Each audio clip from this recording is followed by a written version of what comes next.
question is, can you hear me? What is this sound like?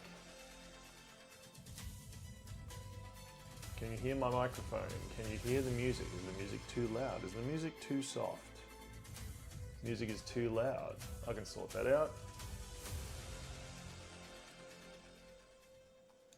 How's that? Is that better?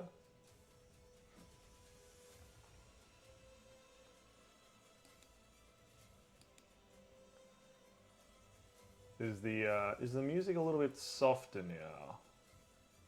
Theoretically.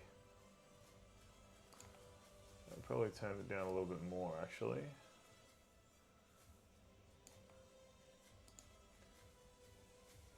Yeah, so it's too soft. It's too soft now. Okay. How's that? Is that better? I'm so bad at mixing the sound. I legit am. It's a bit ridiculous. I always panic that it's not going to be any good. Perfect. Excellent. That's good news. That is very good news. How's the sound effects? Are we affecting sound? Can you hear the heartbeat? Can you hear the fireball? Can you hear the explosion?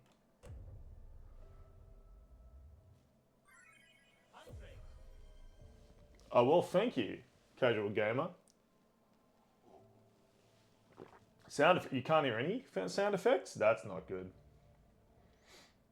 Let me just see if I can fix that. That will be here. I'll just pump up the sound level on that. Oh, Gas, do you want me to drink as well? Thank you. Cheers. 60 seconds. Where did you get those clothes? Oh my god. Toilet store? I did get them at the toilet store. Hold on, let me put on a bow tie for you. Okay, while I'm putting on a bow tie, can you hear a slow heartbeat?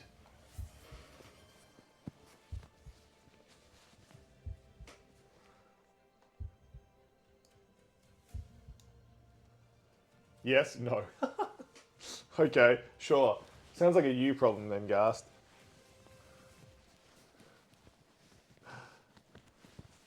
Very quiet? Okay, so it still needs to go up some more. Let me just pump that up slightly. Okay, so how about now? Do we have a slow heartbeat? Fireball?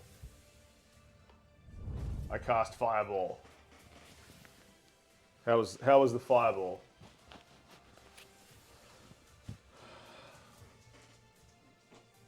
The dog's heard we're playing D&D. He's in now.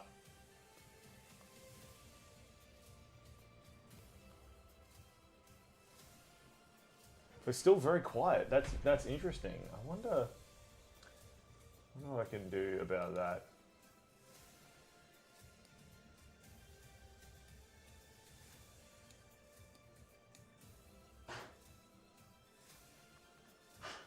There's an old man doggo. What you doing, Puppers? He's just chilling out, being an old man over there. Let me turn up the sound effects even more. So music's okay. Heartbeat, playing okay. Thunderstorm. Can you hear the thunderstorm? Hopefully. Can you hear it now? Excellent. That is good news. Welcome to Chat Plays D&D. We are playing, honestly, one of my favorite little one-shots that I've ever made. It is called Well, Well, Well. I really, really like it. So if you have played it before, I have run it a couple of times, both at Tabletop Con and at the club that I D&D at, that I DM at. So if you have heard it before, and if you have played it before, please do not spoil it for the others. Choose your color. Ghast the Monk. Which color would you like to be, Ghast?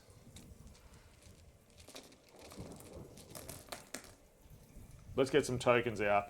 It is Ghast the Monk. It is Ghast the Monk who is here. I choose Fist as your color. Ghast, I choose Fist. Oh, I need to stretch as well. Everyone in chat, just stretch out for Ghast.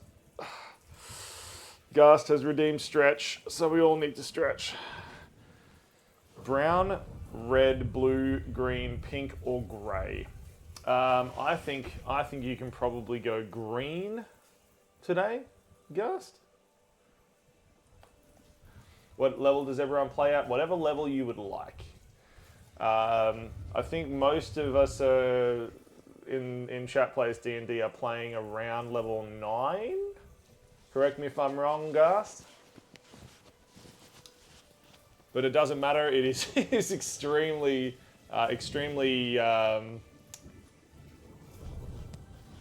casual D&D that we are playing. Absolutely no real need for rules around here. Let's get my bow tie straight. Since you're making me wear a bow tie straight away, Ghast, thank you. Excellent. Dolzilla, are you playing tonight? You have joined the quest.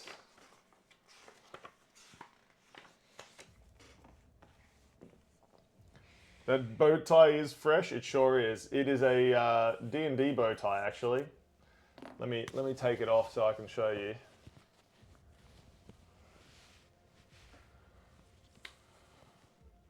Dungeons and Dragons bow tie. Gonna test out Remy. Love it. Hello, Toadist. Something a lot of people don't know is that Toadist is actually a toad, like one from Mario. The inspiration. Are you playing as well, Toadist? That is a real question. We have Ghast, the human monk, of course. A mainstay. Cute bow tie. And the best color too. Excellent. Just lurking. Nice. Nice. The carrier, some would say. Ghast, the human carry monk. And we have Remy. Dolzilla. I'm assuming Remy's last name is Dolzilla. Remy Dolzilla. What is Remy? What particular class of character is Remy? What particular species of creature? Gambit? So it's a Gambit character class. What type of creature is Remy? Astral elf.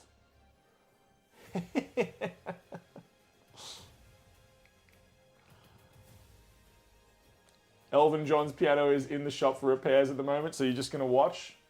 I do miss Elvin John's piano, I'm not going to lie. It's one of my favorite things ever. But yes, we have a few people hanging around the tavern. You can imagine that there's lots of people in the tavern, you know, just sort of having fun.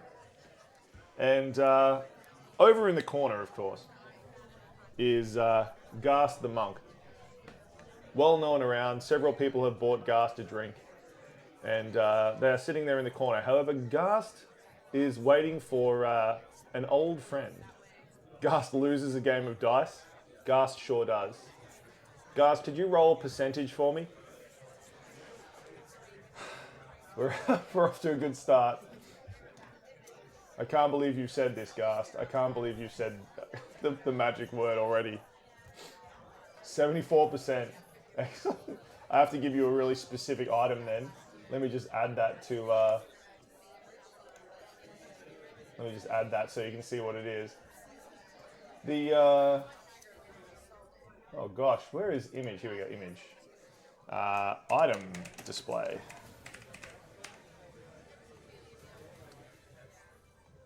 Let us add that and let us browse for Ghast's item. Ghast, the reason you have been losing so many dice games is because you are playing with a dodecahedron, which for you is a 20-sided dice. You roll it several times. You can't ever seem to get a 20 on it, unfortunately.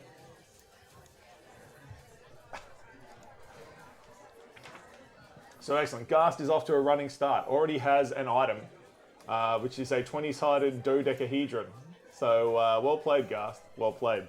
Those of you who get the joke, don't spoil it for the rest of us, because there's a couple of versions of that joke in there. In any case, while Ghast was losing games of dice, they are actually waiting for an old friend of theirs. It is, of course, the person approaching them from across the bar with several drinks in their hand. Now, Dolzilla, what sort of token would you like Remy to have?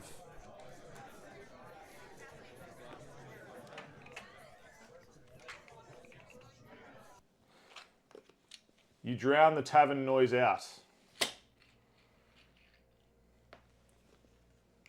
A purple token? I do not have any purple tokens. I have several black tokens with different objects and things on them.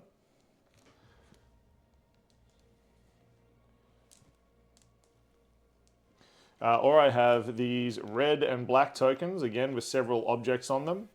Or these blue ones with several items and objects on them. Or you can just be a number. But I feel like Remy is more than just a number. The Warlock one? Okay. So, would you like a magic wand, or a spell book with a skull above it, or a magical staff, or a magical mana symbol, or a red skull? What are we thinking?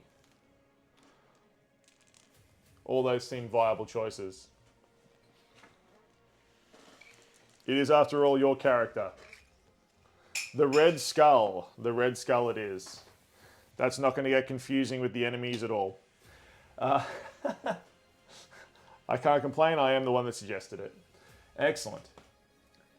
Sitting in the tavern is Ghast the monk and their old friend Remy. You have caught up after several years. It has been quite a while since the two of you have seen each other. You've been out on many adventures across the multiverse. Ghast, of course, saving the day several times in the Chat Plays D&D universe. Remy, a relative newcomer. They have looked in several times. However, this is the first time you've had a chance to discuss your adventures with Ghast. You sit down at the table and you each let each other know what you've been doing. Ghast, Remy, would you like to talk yourself up to your old friend? Exaggerate your adventures away.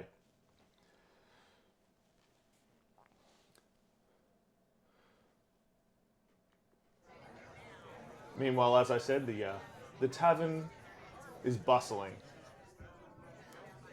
People are moving forwards and backwards through the room. There's dancing, there's laughter, friends shaking hands, scuffles in the back, the bartender throwing a drunk out the front. And then I punched the big spider lady in the face and she exploded, I tell you, says the voice of Ghast over the din of the tavern.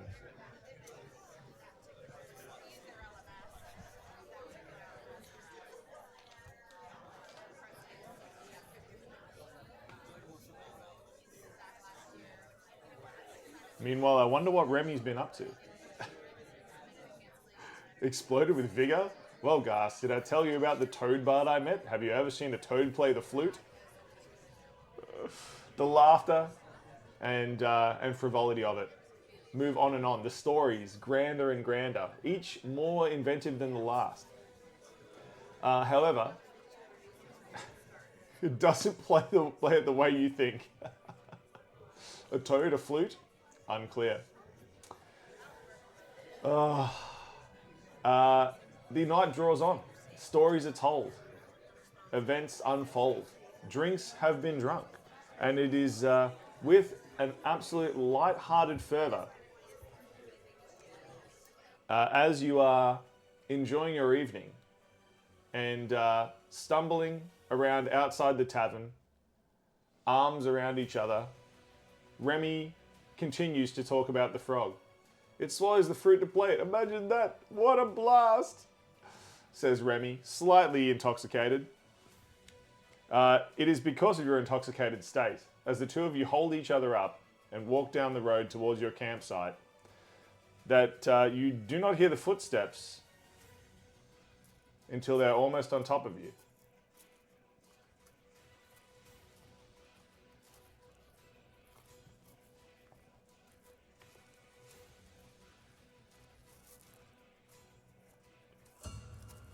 Suddenly, a shadow looms out of the night from behind a tree. It appears to be a cloaked figure. It's holding something in its hand. Hello? Says Remy, hiccuping. The figure lumbers towards you, its gait unnatural, its face shrouded in dark. What do you do, Ghast? What do you do, Remy? A million ideas play through your head. Your heart begins to beat. Is this friend or foe? The shadowy thing in its hand extends out towards you. What would you like to do? Remy asks, do you need help, stranger? Remy, you scan forward in your drunken haze. Please roll. Welcome in, Bananica. Thank you so much. That is ridiculous. 18 months subbing. Insane.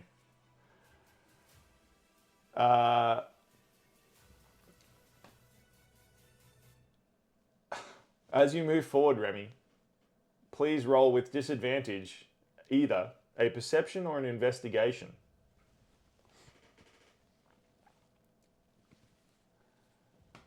Ghast sits down on a log nearby, waving drunkenly at Remy as Remy scans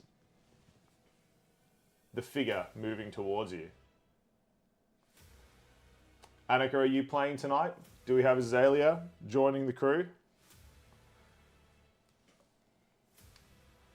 Not a problem. You can drop in anytime. Looking after kittens, no doubt. 24 and a 10. Excellent.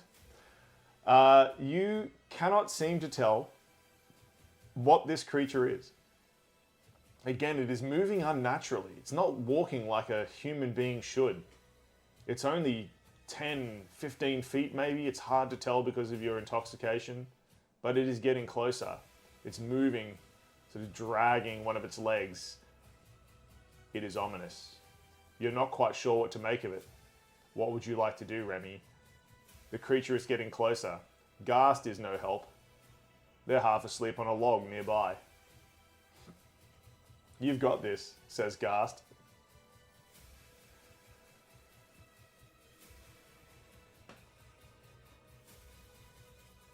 I'm not sleeping, mumbles Ghast, eyes half closed. I'm just being ready.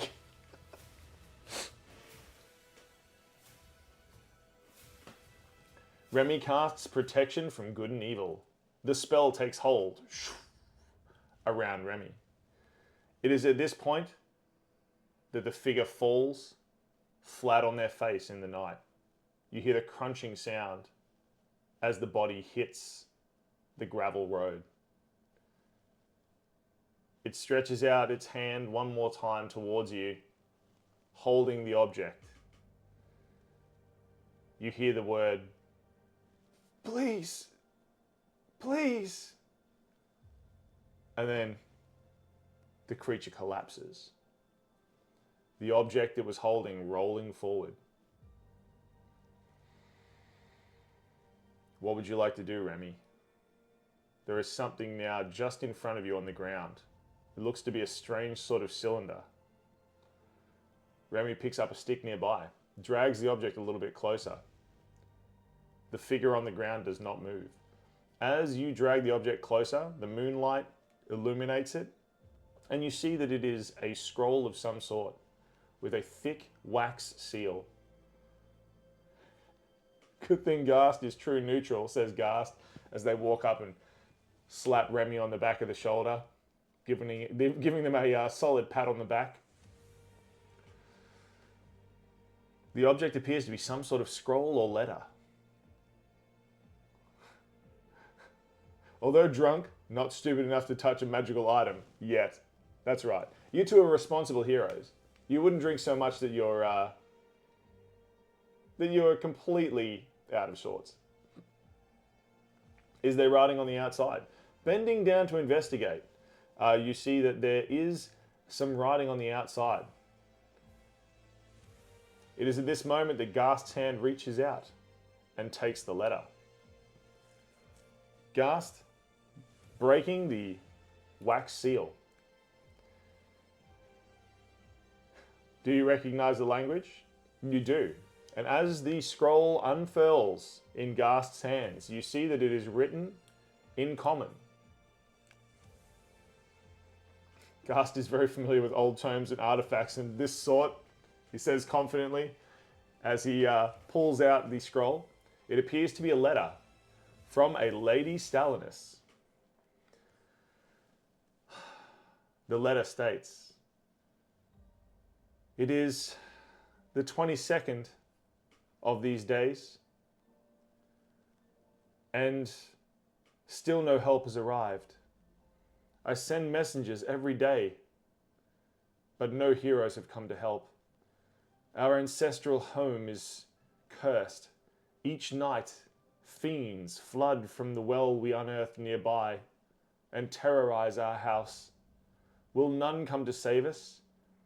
I fear for this long-standing house and my people, that we shall fade and be forgotten, torn apart by this evil. Should you find this, please, I impeach you. Come, save us from this living hell. I wish us all a reprieve of these dark times." And it is signed, Lady Stalinus. "Okay, Azalea's ready now," comes a small voice from behind.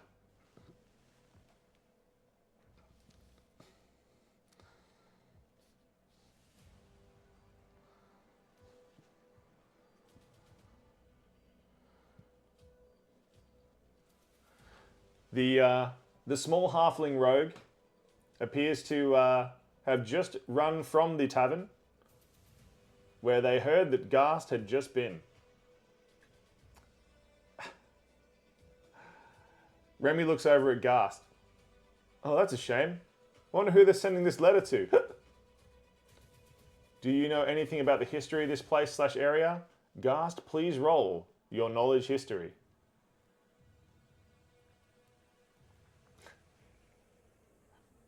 "Us, you fool. Let's rest for the night and get going with full haste." Gast is sure the letter is meant for you. The dirtiest of 20s. Gast, you do know that the Stalinus estate is up in the mountains. It is not far from here. Maybe an hour's ride. Although it is a hard journey. They are quite high up in the mountains, and this time of year there will be snow. Azalea taps Gast on the shoulder. Where to today, friend? Gast seems a little bit intoxicated. Oh, hey, little one, says Gast. I'm not sleepy, you're sleepy. Remy slumps down and starts snoring. Remy, you fall asleep. Gast, seconds later, while telling Azalea, you're not sleepy either, your eyes droop closed and you fall asleep, mumbling as you pass into the land of slumber. We're going to help a Baroness again, sighs Gast, as you pass into the world of dreams. It is not long after this. Gast, you wake up with a start. You're freezing. It is very cold. And as you move and try to wake yourself up, you thump something soft beside you. Remy, you've just been punched in the stomach and wake up with a start. Both of you sit bolt upright in the back of the wagon that you were in. Remy, you have a slightly sore stomach, having been just punched by a monk. Gast, you have no idea where you are, having hit your head on a piece of wood that was right above you where you were sleeping. Azalea tilts their head. Does she pay well? Hopefully this time, says Gast. What the hell? Says Remy. Looking up, you notice that you are in the back of a wagon, and sitting on the driver's seat above you is Azalea Flowerpetal. Azalea has taken you at your word and has driven you up the mountain in the night towards the Stalinus estate. As you turn around and take into account your surroundings, you see, as you pass through an old, destroyed gate,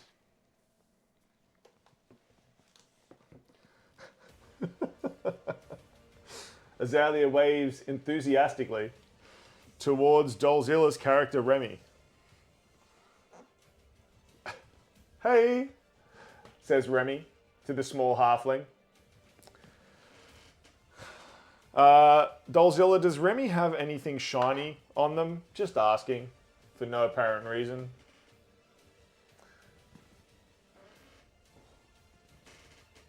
Remy smiles, rubbing their small stomach.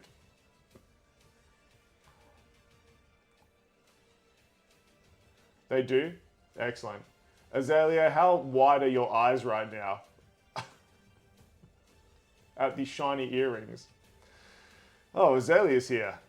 This is for you. I know it's not much. You pass over a small dagger with vines and flowers carved into the handle. It does nothing special, but it looks brilliant and beautiful. Gast has made it just for Azalea. Meanwhile, Remy's earrings catch the light reflecting from the snow, the early morning sun, and they sparkle like bright, shining torches in the early morning. I'm assuming Azalea's eyes widen at this. Azalea, what token would you like? Would you like the bow?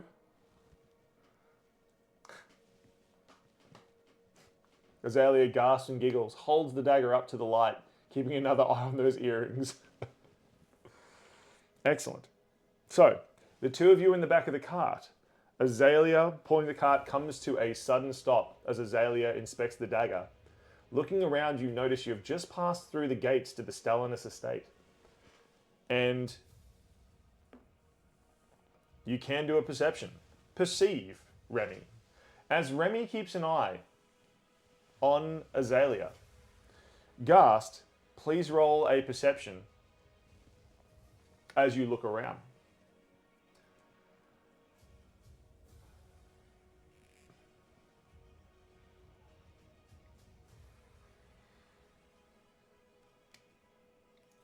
$13.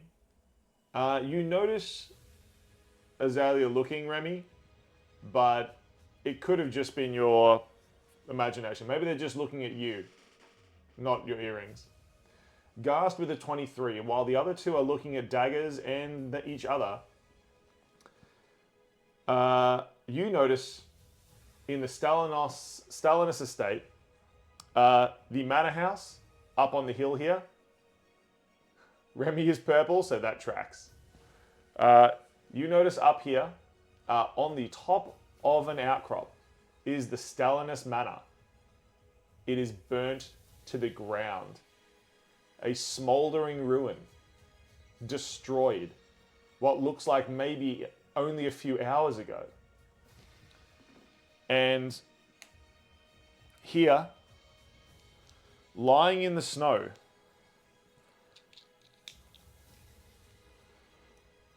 are 4 of the ladies' retainers. They have been killed. You also see, over here near a small cave, a few of what looks like researchers. They seem to have set up a small research camp here around this unusual well that has been cleared away from the snow. And you can see in the cold winter air that there is warm air welling up from inside the well, casting clouds of vapor as it cools in the frigid air of the mountains here.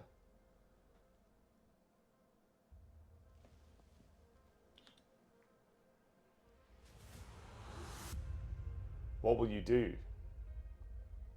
This shocks you. You were not expecting such devastation. Azalea hops down from the cart, and you mean the edge of the well here?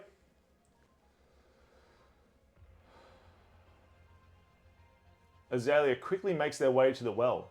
Absolutely no fear. And they peer over in. Azalea, please roll a perception or investigation, your choice. Remy shivers from the cold, shuffles closer to Ghast, giving them a hug, I'm assuming. You two are good friends after all. 10, excellent. It is fairly dark in the bottom of this well. Although down there you can see, with the light of the morning reflecting off the walls, that there appears to be running water from the sound and the sight that you can see. There also seems to be some sort of rope ladder, very well made, and it has been strung down. It seems the researchers were planning, or at some stage potentially, had already gone down the well. You pick up Remy and go over to Azalea. Just picks up Remy, walks over to Azalea. Hey, there's a ladder down here, says Azalea. Ghast walks up with a lit torch. It takes you a second in the cold of winter, but you do manage to light it and you drop it down the well. It falls about 90 feet and then clatters onto hard stone. From the light of the torch as it splutters at the bottom on the wet rock, it illuminates what seems to be ancient symbols, huge and carved into some sort of rock face. Remy snuggles to Ghast. So cold, he says.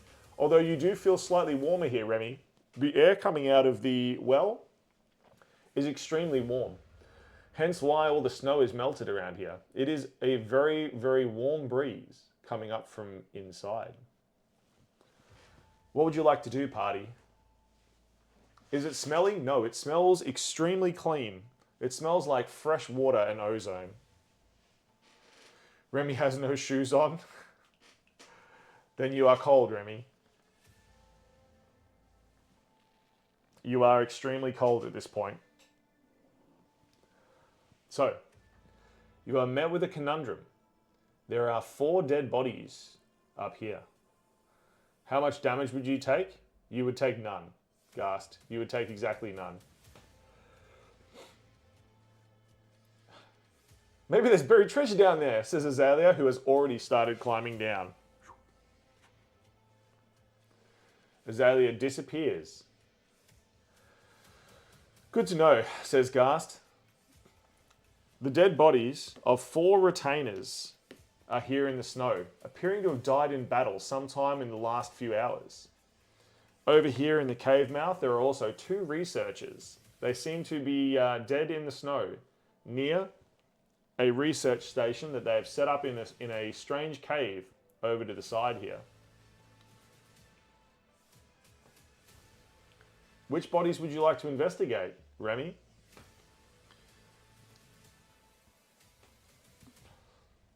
You have 6 to choose from. The blue ones? Excellent. So Remy begins to move around to the 4 guards and investigate how they died. Meanwhile, Gast moves over here towards the researchers. Please both roll an investigate or perception. Your choice depending on what you would like to do to figure out how they died or what has happened here. You run to the fallen knowledge seekers with a heavy heart. Your heavy heart beats, Gast. Investigation or perception? Would you like to look around or would you like to figure out what happened? Meanwhile, Remy seems to have come to the conclusion that these creatures must have long, sharp talons or something of the like. They seem to be torn apart, these 4 retainers, by some sort of undead. It is unclear what. 27 again for perception. Cool. Gast, you investigate the cave. The 2 researchers have set up a desk with a whole heap of sprawling scribbles. There is also strange ancient runes that they have uncovered in this cave. And those notes on the desk? Necrotic damage? There doesn't appear to be necrotic damage, no. Just physical. But there is quite a lot of it. Over in the cave, Gast, there are strange runes on the roof. Do you know the writing? You do not.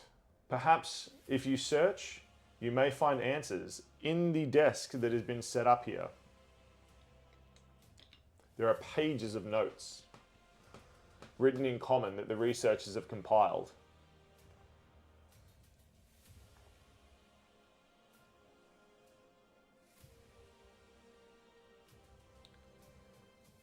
(27, 23 for your perception again. Dolzilla, there appears to be fire and slashing damage. You grab a fistful of notes and sit in the snow. All the blue bodies have the same sort of damage. Remy? Gast, roll percentage.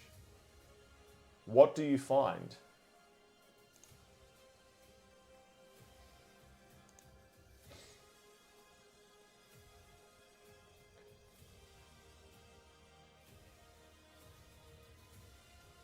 %99.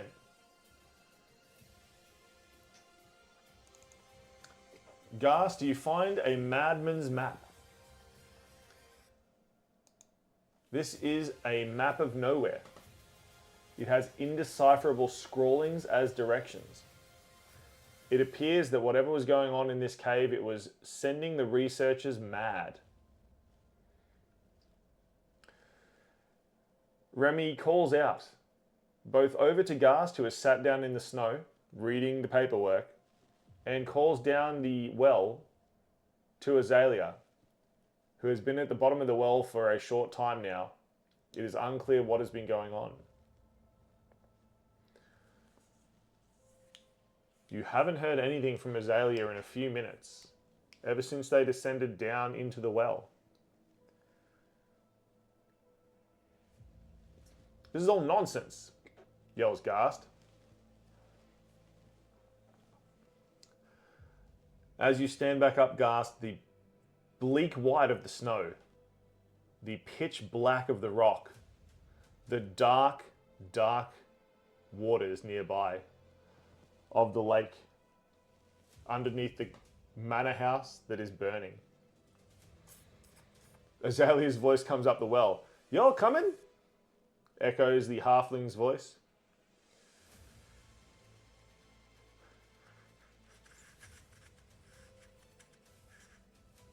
What would you like to do, party?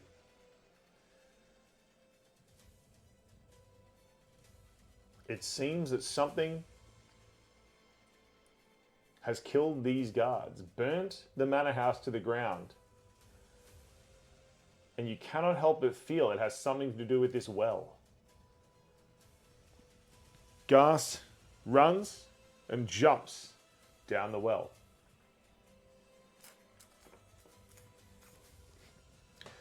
As Gast runs past, Remy slaps them on the back, casts protection from good and evil on Remy.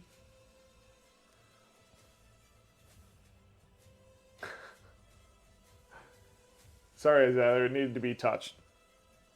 Gast has had protection from good and evil cast on them, and runs and jumps down the well, leaving Remy standing cold and barefoot in the snow. Azalea squeals and moves out of the way, trying not to get squished.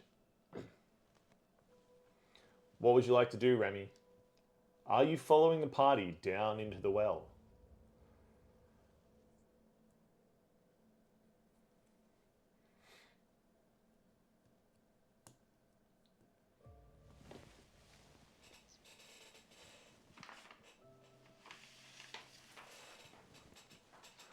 Cannonball.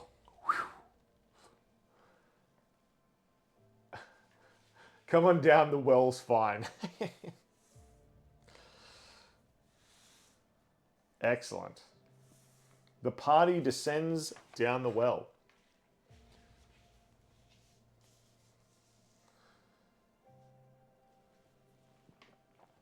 Azalea, you land first. The ground here seems to be covered in some sort of ancient runes, and there is light filtering down from above onto an island of flat land. It looks like there was much more, but it has slowly been eaten away by flowing water that is coming up from 3 small springs, overflowing and billowing and flowing down further into a cave somewhere. There are old carved outcrops in 3 places as well, where it has crumbled away. Dolzilla, thank you for the follow. Now, Azalea, you have about a minute before your friends arrive. What would you like to do? Studies the runes. Do you recognize anything? Roll your investigation. Can you decipher the runes?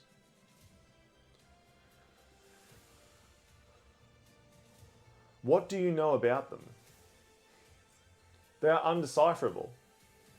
If this is a language, you sure as heck don't know it. You have a short time left as you gaze around. Would you like to use perception? At least your rolls are consistent so far. Welcome to Dungeons & Dragons. That's how this plays out. Azalea, figuring that there is nothing they can do to decipher the runes, decides to have a look around.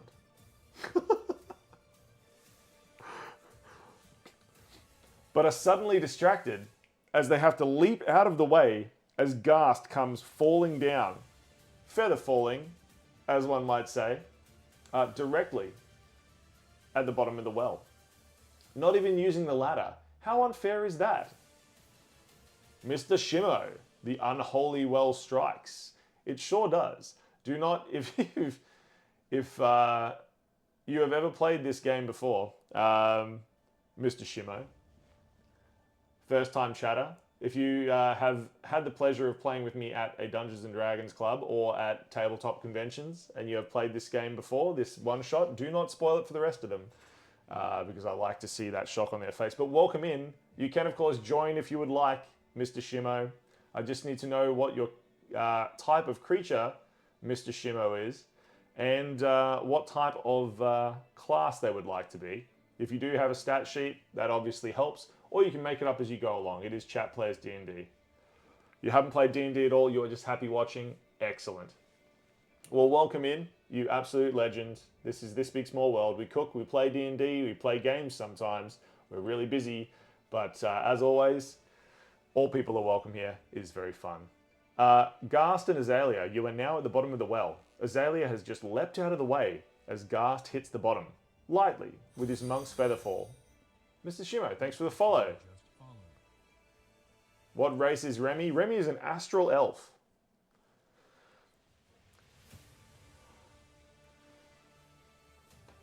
So, at the bottom of the well, Remy is not here yet.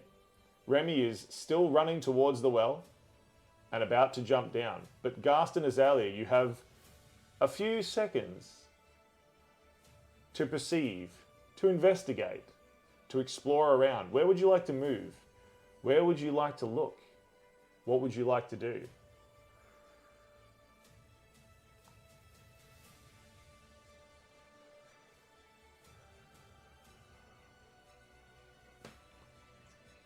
There's scribbles on the floor, Ghast. Kids may have been here. Remy is very slowly, suddenly appearing as a very slow cannonball.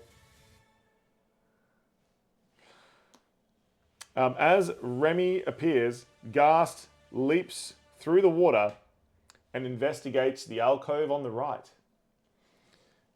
Azalea is following Ghast.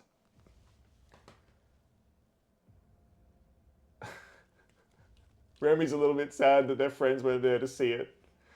These aren't childish drawings, little one, says Ghast, as you investigate or perceive your surroundings, Ghast. Make your roll.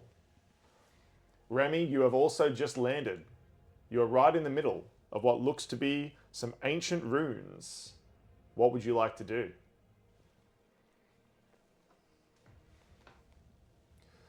Aiding perception. Ghast, there appears to be what looks like old stonework. However, it has crumbled away as the water has eaten away at it. Guys, where are you? Comes Remy's voice. Over here, Remy. Over here, says Ghast and Azalea. Remy, you see them over here in the alcove. Someone wrote on the ground, says Remy, incredulously. Ghast, you see what looks like a pile of stones that has been put there deliberately. They are stacked. Remy moves over to their friends. I thought it was scribbles, says Azalea. It was not scribbles. They are ancient runes. Ghast, you see that there is a large pile of stones. What would you like to do?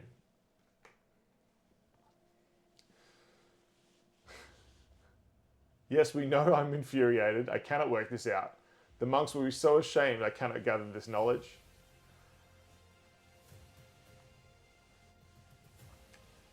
In front of the three of you, in this small alcove, is a pile of stones, deliberately placed. Remy looks around. They think through the languages they know. They can understand Goblin, they can understand Infernal, but they can't seem to recognize any of these symbols. They're huge, they're scrawled across the entire ground.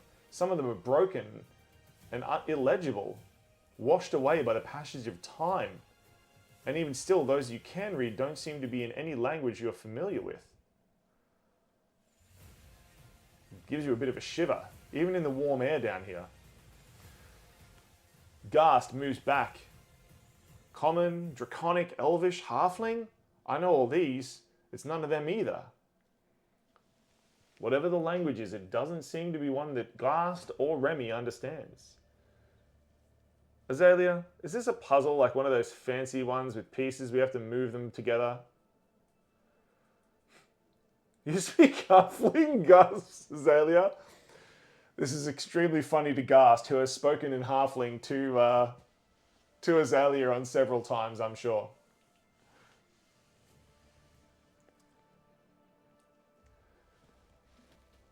As you are milling around, however, team, maybe it's like that tower toy where you take pieces away without it falling. Sorry to interrupt, you're curious. What race, class, etc. are you three? So, currently we have Ghast, a human monk. We have Dolzilla, who is playing Remy, who is an astral elf. warlock monk. And there is finally Azalea, played by Annika, who is a halfling rogue with kleptomania. Well, of course you didn't know. You hear the rocks crumbling behind you, and as you turn around, Ghast, a zombie blasts itself out of the rocks. Nearby, you hear more crumbling, and in the other two alcoves, similar rock piles fall apart as the three zombies begin lumbering immediately towards the party. Roll your initiative. These zombies do not look like they are going to make friends. You never said it before, says Azalea. You're too busy looking at shinies to know. This again? Gus, I thought we talked about you and zombies. You roll your initiative. The zombies are moving, but not fast. Azalea is quick to act with 21. Ghast in the middle with 13. But where does Remy lie?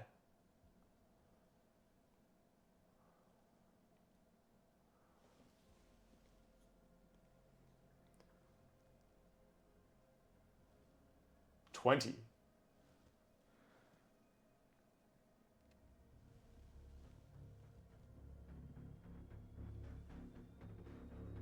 Suddenly, you find yourself under attack. It is, of course, the quickest to act. You two take this one, says Ghast, as Azalea moves forward. What would you like to do?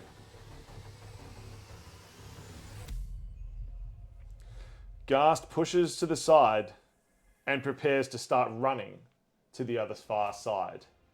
Azalea, you are the first to act. Although Remy is not far behind. What would you like to do, Azalea? What would you like to do, Remy? Whips out the holy water blade, slashing at the near one with a startled screech. I'm just going to assume it's like a SpongeBob screech. She has fallen. 17 will easily hit. Your holy water blade slashes at the zombie. Ghast. Even with advantage, you rolled the same thing? Lol. You don't run, you swim. You like to test out the robe you gave me? Excellent. 6 damage is dealt to the zombie. Excellent. Ghast, leaping into the water, swims like a fish as their cloak wraps around them and they become like a mermaid. Remy turns to Azalea. I'll take the right side, mon chéri, as he takes out his playing cards. What would you like to do, Remy? Ghast, you have swum around to the first of the zombies. What is your action? What will you do?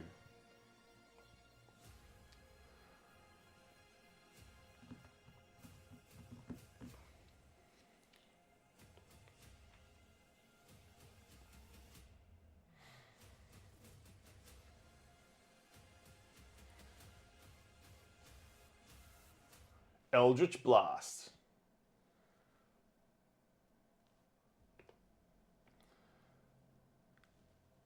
Make your attack, Remy.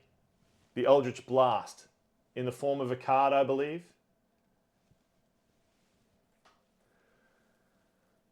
How far is it? It is only about 10 feet away from you. Totally a card. Remy flicks a playing card.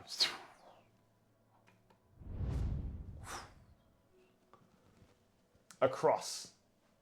The flaming card, does it hit the zombie? Meanwhile, Ghast, you are right in front of the zombie yourself. What would you like to do? Rising from the water like a rocket, you cast a flurry of blows with your fists. 2 blasts. The first is a 21. The second blast fires. And both hit. Deal your damage. Meanwhile, over at Zombie 2, Make your attacks, Ghast. Both the deadly flaming playing cards have collided with the zombie, already injured by Azalea. Ghast flips out of the water like some sort of beautiful mermaid, I'm assuming hair flipping in the air, spraying water in a large arc behind you. All will hit Ghast. Your first, second, third, and fourth hits pummel into the zombie. You hear its ancient bones cracking, its decaying flesh being bruised and broken. Do your damage, Ghast. Do your damage.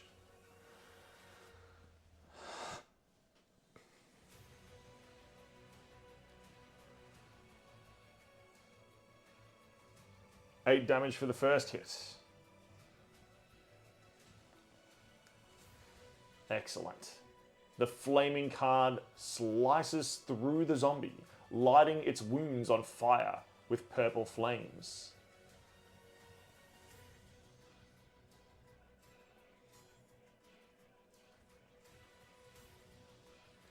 Second is the same, another 8. The zombie, sliced in half by the holy water and the 2 flaming playing cards, burns to ash.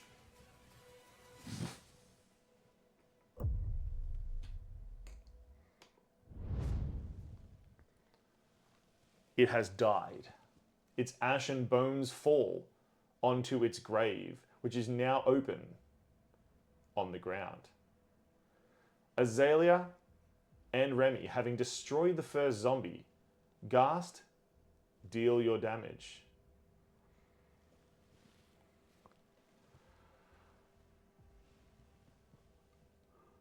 $50 damage total, 13 is fire, as your dragon skin oven mitts pummel into the creature. The zombie as well burns to a shred, its ashes and bones falling upon its grave.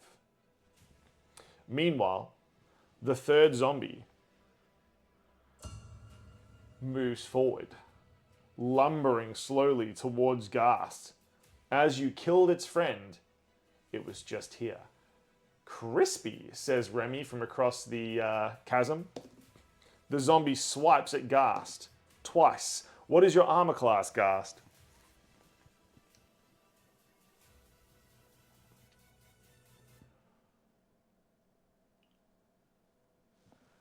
As the zombie's sharp claws rain down, 20. The first hits you, but you parry the second. Ghast, you take 4 damage as the zombie's sharp ancient fingernails scratch through your arm. However, the second one being parried deals no damage.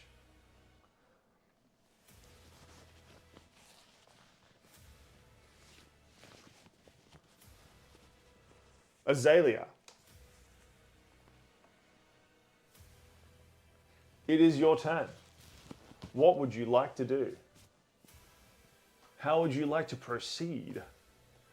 Azalea high-fives Remy and turns and runs at the last zombie. Holy Water Blade raised high. Remy, you have to duck down slightly to high-five the halfling. But the halfling rushes across and attacks. Make your attack. Elfaco, thank you very much for the follow, man. Much appreciated.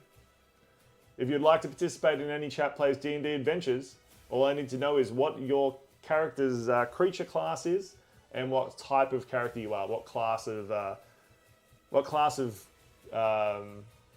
of adventurer you are. It can be a real D&D class, or you can just make it up as you go along. That is true. 11 damage is dealt to the third zombie as the Holy Water Blade slashes through it. Azalea's getting good at this.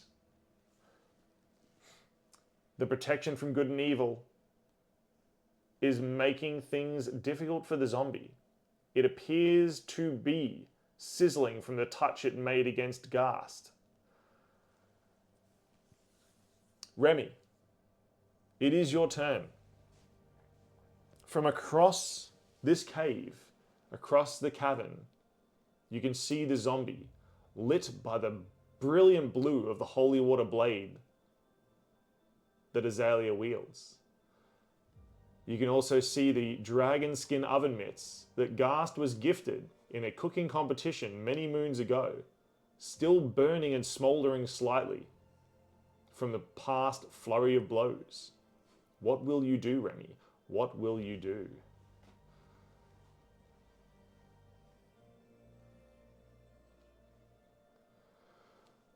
Remy puts their cards back in their pocket, I'm assuming with a trick shuffle, like a magician. Remy trick shuffles their cards back into their pocket, slipping one up their sleeve, I'm assuming as well.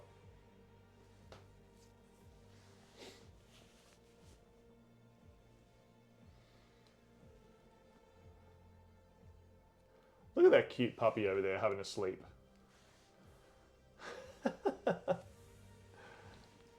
Remy holds out their hand and says, "Be gone!" Their voice echoing around the chamber.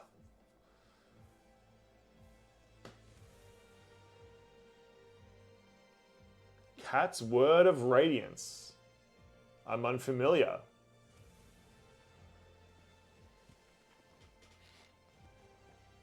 What saving throw do I need to make?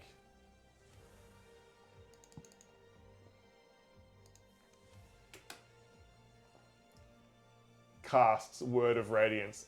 Here I'm thinking it's Cat's Word of Radiance, like Melf's Minute Meteors or something like that. Anyway, you cast Word of Radiance, 14 Constitution.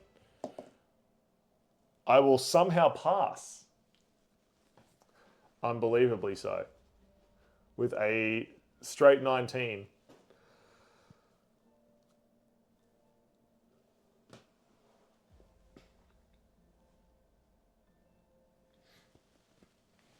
Is there any effect on a saved throw?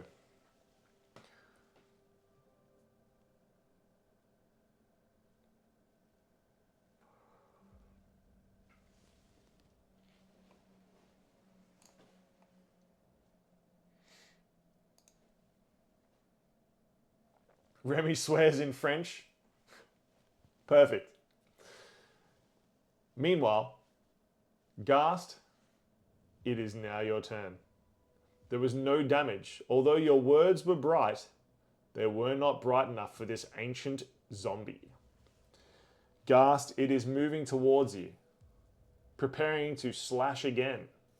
What would you like to do? How will you proceed? How will you Ghast this up?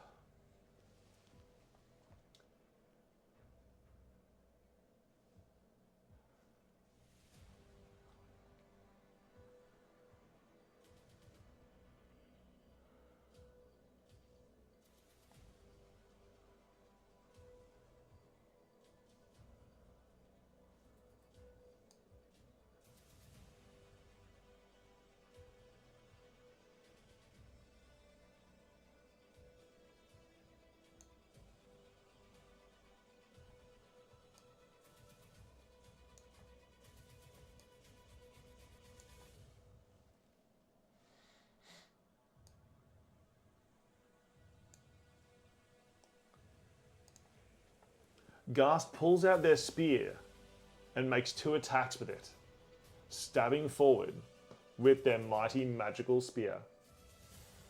Make your attacks, Ghast. Can you destroy the zombie? That is the question.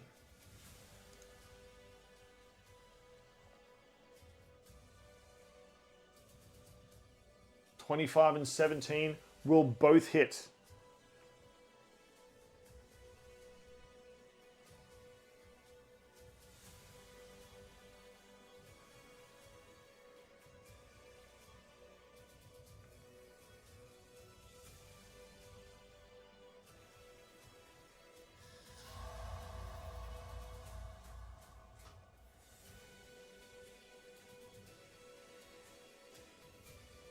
What is your damage, Ghast?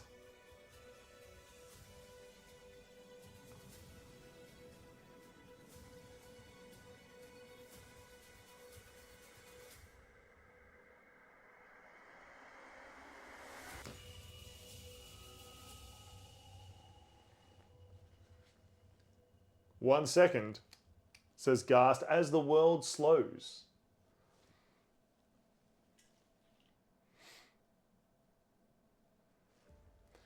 "17 is enough to fell the third zombie as it burns to flames and falls like ash into the river, flowing away and down into the cave system further." 64 is a lot. That is true. Team, you are now left in the cavern in quiet silence. The water just trickling away down deeper into the cave systems. Remy says, "It be gone." Sure does. It does appear that all the zombies are dead. They are gone. You are left in this room with the strange platform with the rooms. There are the 3 springs welling up with water and constantly pushing water deeper into the cave system. It is nice and warm. You also have the 3 grave sites. Ghast moves to one of the alcoves, investigating the rocks. Azalea immediately moves over to another, investigating for shinies. Remy, would you like to investigate this grave site? It seems everyone is doing it as well. Roll your perceptions. What do you find? Remy, if you are searching too, please roll perception. Remy keeps their feet in the warm water and investigates the other grave. Dangling your feet in the warm water, it is crystal clear and beautiful. You reach over and begin digging through the gravesite. Azalea, you roll a 9 and you find nothing. Nothing of interest. Who was this person? Who sets a grave up and doesn't put anything interesting in it? Says Azalea, knocking the rocks grumpily aside. Meanwhile, with a 14, Ghast, please roll a 1d20, no modifiers.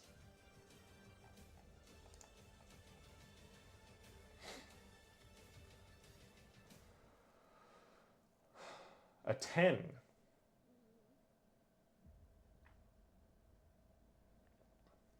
Excellent. Ghast, it appears that this person, whoever they were in ancient times, left behind a pair of boots. Pulling them out, they appear to be boots of walking.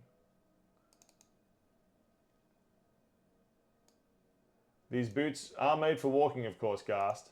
That is just what they'll do. One of these days, these boots are going to walk at exactly your walk speed. Azalea busies himself. I didn't think I helped you make that item. Azalea busies himself with bottling their water blade back up, tucking it into her belt, and muttering that she didn't need shinies anyway, while peeking back at those earrings again. Meanwhile, Remy did, on a 16, find something. Please also roll a 1d20. What did you find, Remy? That is the question. Ghast puts away their boots of walking, and Remy discovers, in the pile of rocks nearby, a 1d20 of items. 17, quite high.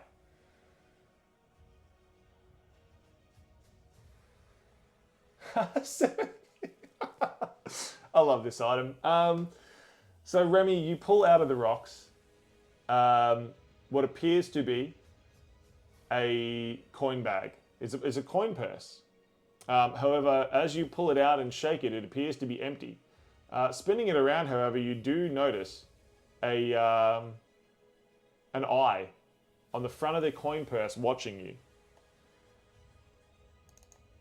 It is a coin purse of disapproval. is a black leather purse. It does have a large red eye on the front of it, and it will squint disapprovingly at you if you ever take out money. You walk bare feet anyway. You don't believe in shoes. Oh, who says you need to wear the boots on your feet? So, you have scrounged around in the gravesite. The cave appears to extend much further down, and now that your eyes have adjusted, you notice that there is a bright white light filtering down from up ahead, deeper into the cave system. Something is shining. It intrigues you. Azalea, would you like to keep your shiny things in it? Says Remy, holding out the coin purse of disapproval.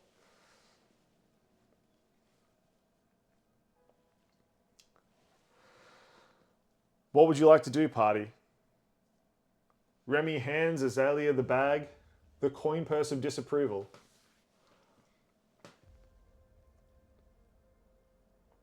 It looks mean. She holds it at a distance. Look, guys, over there. You dive into the water and start swimming downstream. Ghast quickly swims away, down towards the bright white light. Remy, rejoining their friends, watches Ghast swim downriver with their mermaid cloak on. Azalea and Remy, having shared the coin purse of disapproval, what would you like to do? How will you proceed? What will be your next move? Azalea, can you swim? You hear Ghast's voice echo back up the cavern. I'm one speedy boy in the water, comes the echo of Ghast.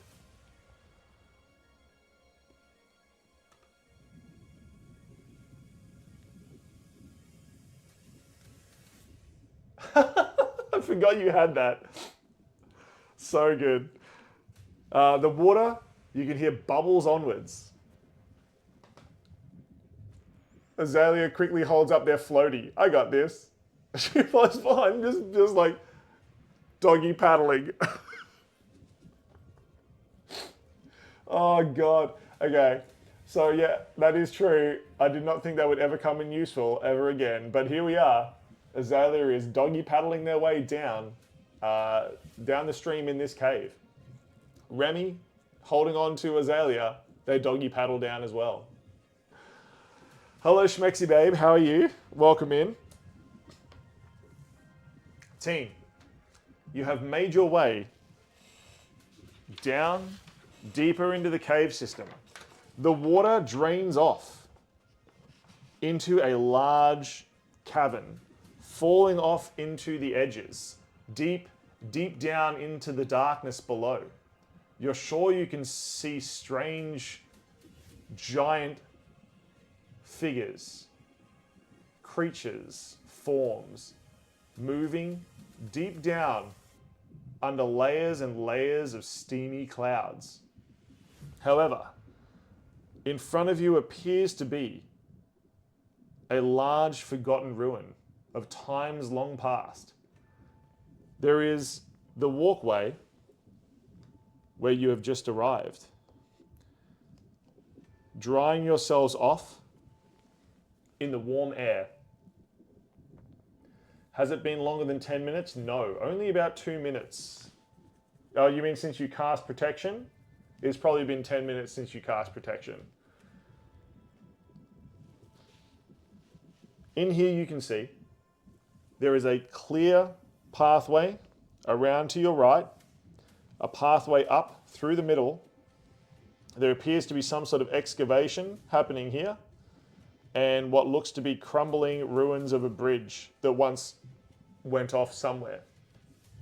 Way up ahead of you is a huge set of stone steps and a platform leading into a dark cave, which seems to be flickering with a rainbow pattern light, as though something like a prism is reflecting. What would you like to do, party? what would you like to do?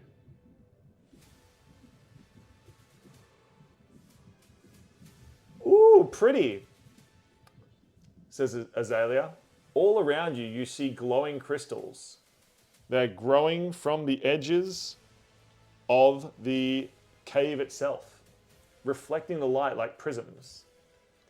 Remy does a perception check. Azalea, what would you like to do? Schmexy Babe, if you would like to play along as well, do not hesitate. As with anyone else in chat, if you would like to participate, you can. I just need to know what type of creature you are and what type of character class you would like to do. And of course, if you like what you are seeing here, shameless plug, that's all my socials. Appreciate you. Azalea tries to break one off and put it into their pocket, while Remy makes a perception check to look around. Ghast, what are you doing? Azalea, please make a strength check. 20, not natural. Excellent. Looking around, you see there are some discarded items that appear to be modern in this excavation here. They definitely do not match the ancient look of this place. Perhaps the researchers up above made it to this point. You also see that these appear to be extremely well made, if well-worn paths, as though they've been trod many hundreds of thousands of times to a not natural one. Azalea, you cannot rip these off the wall. They are extremely well welded to the stone. You cannot take the shiny crystal from here. Same, but different.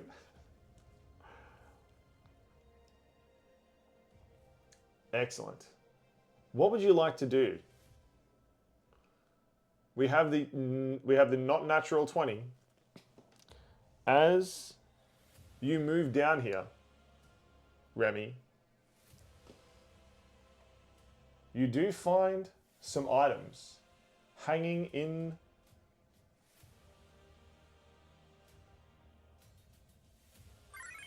Hydrate. Oh, I will. Thank you very much.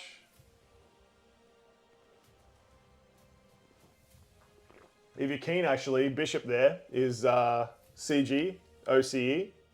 Going to be on the show tomorrow, actually. We're cooking retro video game inspired food. So if you'd like to hang out in about, what, about 13 hours from now, we will be cooking in the kitchen. Yeah, baby. Nat 20, making a history check.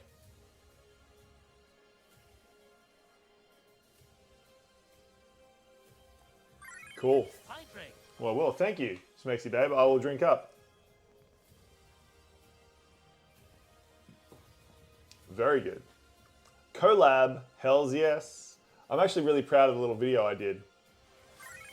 Hydrate. I don't have any left. I just drank all the rest of my tea. What am I supposed to hydrate with now? Okay. You just want me to get up and get more drinks so you can check out my butt, don't you? That's what's going on. Ugh. Okay. I still exist. Please no one panic. I'm still here. Please have object permanence. That's how life works. That is how life works. That is how existence exists. Okay. Panic stream is gone. Panic. You have 10k points. You expect me to drink? Thank you. Okay. So, you just got back. Why is Six Small gone? What did I miss? I make the joke, but it's only partially a joke. I'm like, please have object permanence while I go get more water and get ready for a pee break soon. No, thank you. So, I will drink up. Ghast, you have no idea who carved this. It is older than any history you have ever seen. You know about basically everything that goes back to the earliest tribes of this place. You did get me to drink half a bottle of wine. It was an entire bottle of wine. Thank you very much. Yeah, I did drink an entire bottle of wine. That was a fun stream, getting Nietzsche drunk stream. Meanwhile, can I please get,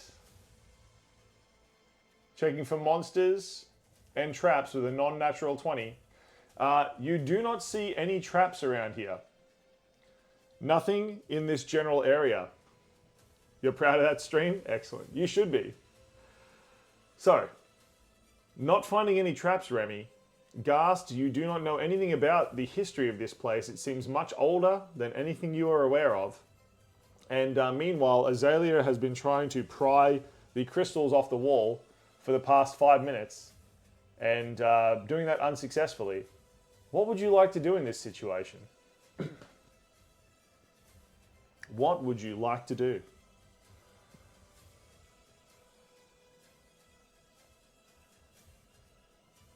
Ghast! She whines, pointing at the crystal. Go up to a crystal and smash it off the wall. Go for gold. Oh, no. 21 for Ghast. Make an attack, please, Remy.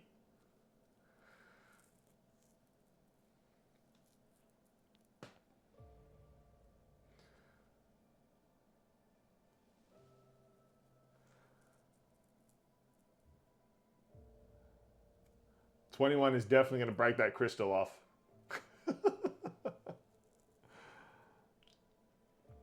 12. 12 will also hit.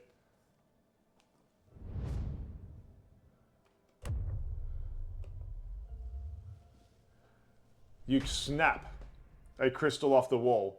With your Eldritch Blasts and your pure strength, you now have a small white crystal.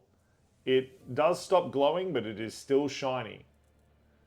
Azalea, please add a small white crystal to your inventory. So, now that you've broken off a crystal after the wall and satiated the kleptomania-infused halfling, who has now giggled and given you both a hug. Shiny, Remy exclaims. What would you like to do, party? You have a giant chasm, a misty abyss around it, and bridges on the right, the center, and of course the broken bridge on the left. Ghast, make an Arcana check during the... Make your sleight of hand check as you hug Remy. Remy, please make a perception.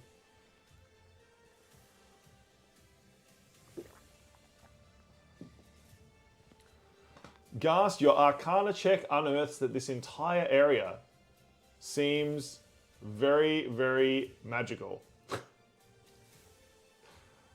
1, excellent. Not only do you fail to take one of the earrings, but you accidentally give Remy one of your own earrings. You now find that you have one less earring than you started with.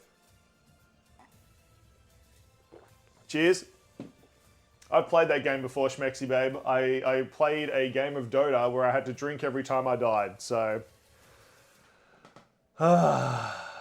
Remy, you now have an extra. You now have an extra earring somehow. Ghast, the entire area is magical. However, the area that is most magical appears to be the crystals. They're radiating with some sort of magic. Only slightly more than the rest, but they're still radiating with magic. The most magic, however, is emanating from the prismatic light that is shining out of the doorway up ahead. Azalea is sad, realizing their loss, holds the crystal close while beginning to wander down the path. Which path would you like to take, Azalea? The right-hand path, the center path, and of course this path is broken. You cannot take it. Remy asks, rainbow? Which path would you like to take, Ghast? The right or the center path? Azalea has already walked through the center path. Ghast follows down the center path. Now you can see the full prismatic rainbow erupting like waves of light. Remy chooses rainbow path. Excellent. As the three of you approach the bridge, please roll perception.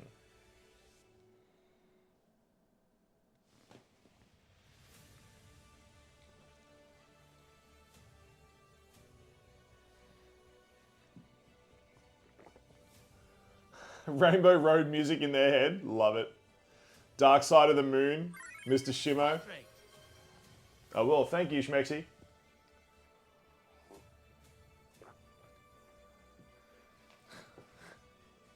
Doot, duck, doot. Remy, please roll perception.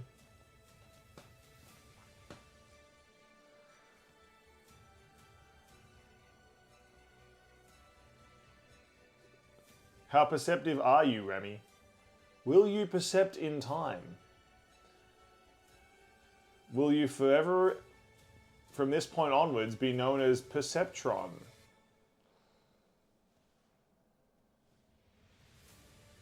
Remy is distracted by the rainbow and rolls an 8. Excellent. The party moves their way up the stairs. But as you, Azalea, just make it to the top, you feel a rumble. You did not notice a giant crab-like figure. Let's make it come up this side so you can see it. A giant crab-like figure lumbers up and immediately tries to drag the three of you to your death as the DM hydrates. It makes an attack. How did that go unnoticed? It was hiding underneath the bridge in the fog. Azalea screams. Azalea, what is your armor class? And Remy, what is your armor class?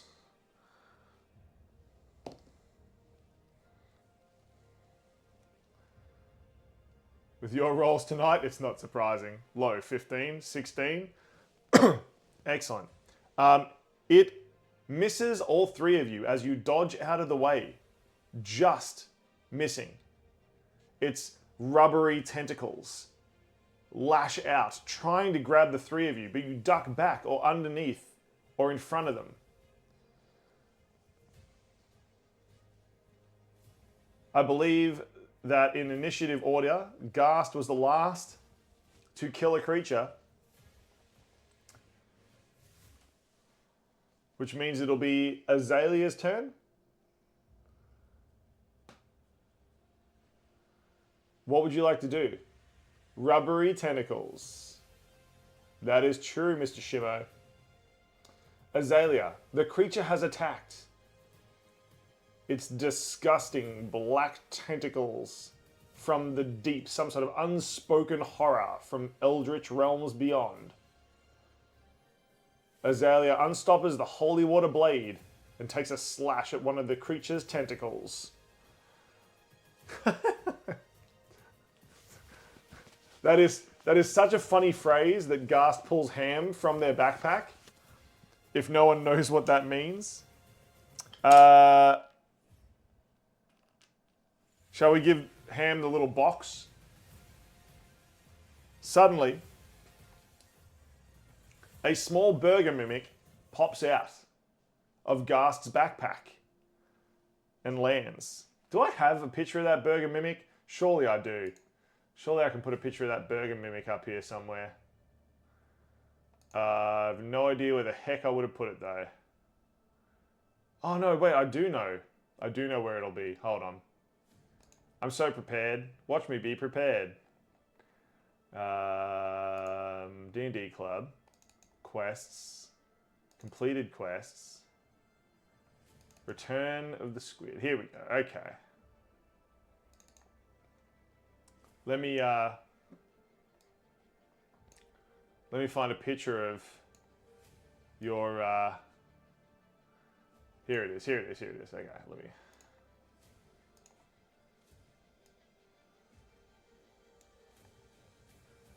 let me just save that.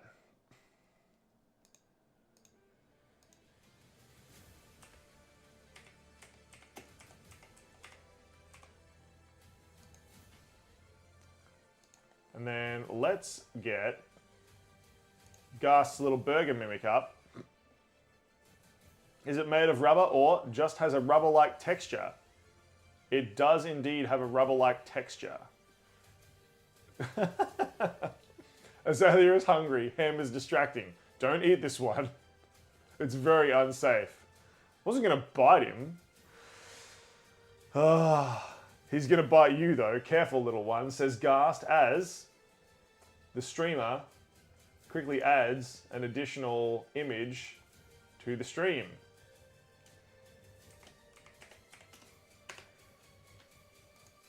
And then finds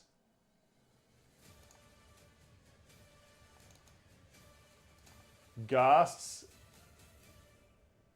little mimic friend, Ham.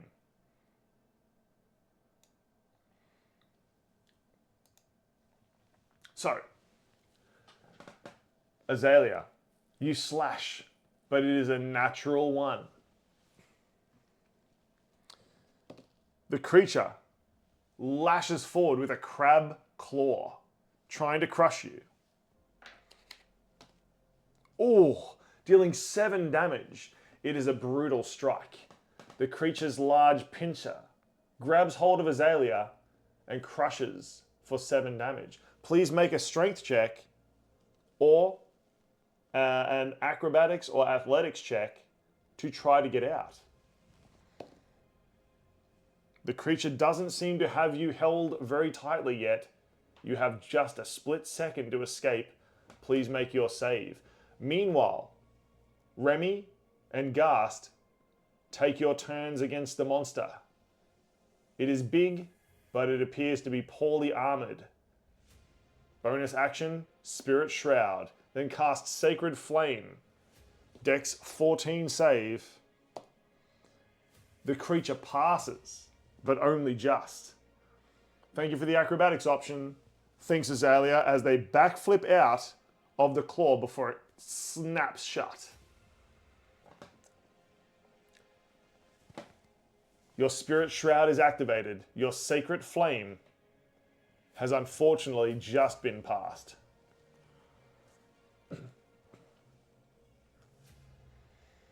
What would you like to do, Mr. Ghast?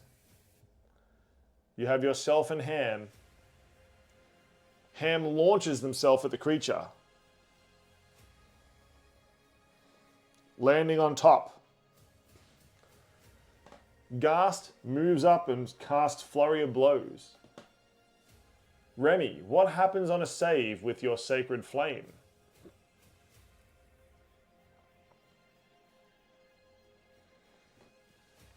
Make your attacks, Mr. Ghast. Jack shit. Remy cries a single tear.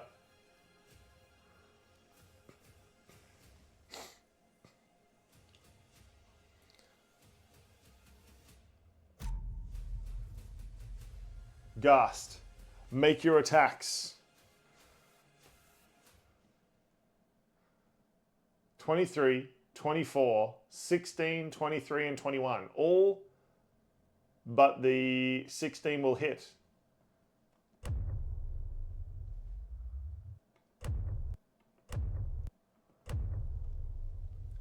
The sound of Ghast punches pop as they hit. 3 of your punches hit, and Ham hits as well. Remy is new to being a monk, watching Ghast impressive dexterity. Deal your damage, Ghast. Deal your damage.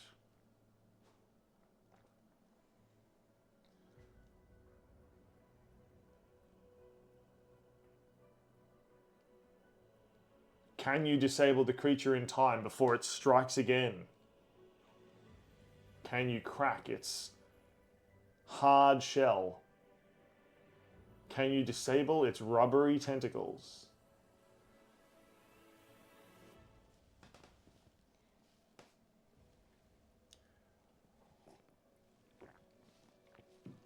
Ham will clutch, hopefully.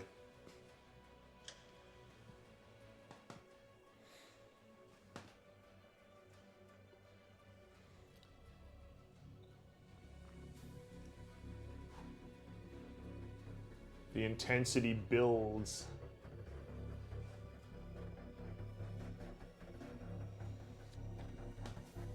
As Ghast's punches pummel into the creature and Ham's nomming chews.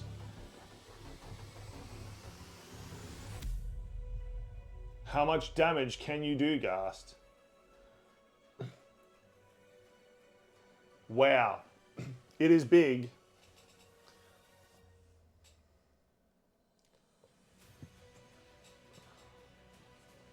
Excellent.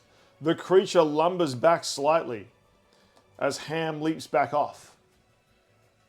It is now lashing out, randomly, frantically, trying to make an escape.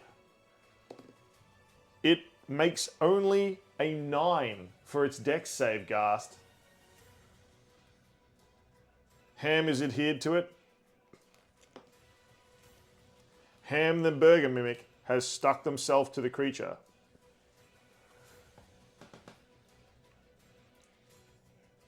It's prone, if that's possible. The creature, rather than prone, falls off the edge of the cliff, falling deep, deep into the clouds below. We get it, Ghast, yells Remy. Ham, at the last second, using their sticky tongue, latches onto the side of the wall as the creature disappears into the mists below. As it falls deeper and deeper, you suddenly see a huge dark shape swimming through the mist deep below, like a fish just out of sight in deep water. It swims and takes the creature, swallowing it whole.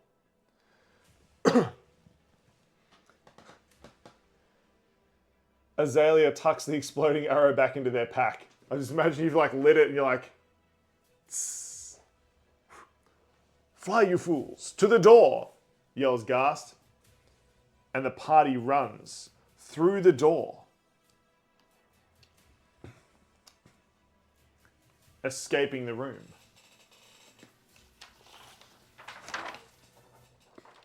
You find yourself bathed in prismatic light. Remy, Ghast and Ham, and Azalea stepping into a room where the water appears to be covered across the entire ground, but fracturing like crystal. It is still water, but it seems to be shifting like plates, like ice, but it is not cold. As though the light itself is breaking it apart.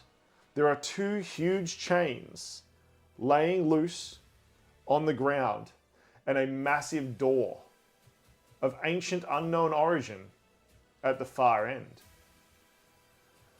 Looking through the door, you see a land of just flat, white sand. As far back as you can see, a dark sky with no stars behind it. And standing behind the doors of stone, but seeming to loom out like a shadow into the world that you exist in, is a huge figure, cloaked in blackness. Some sort of dark god.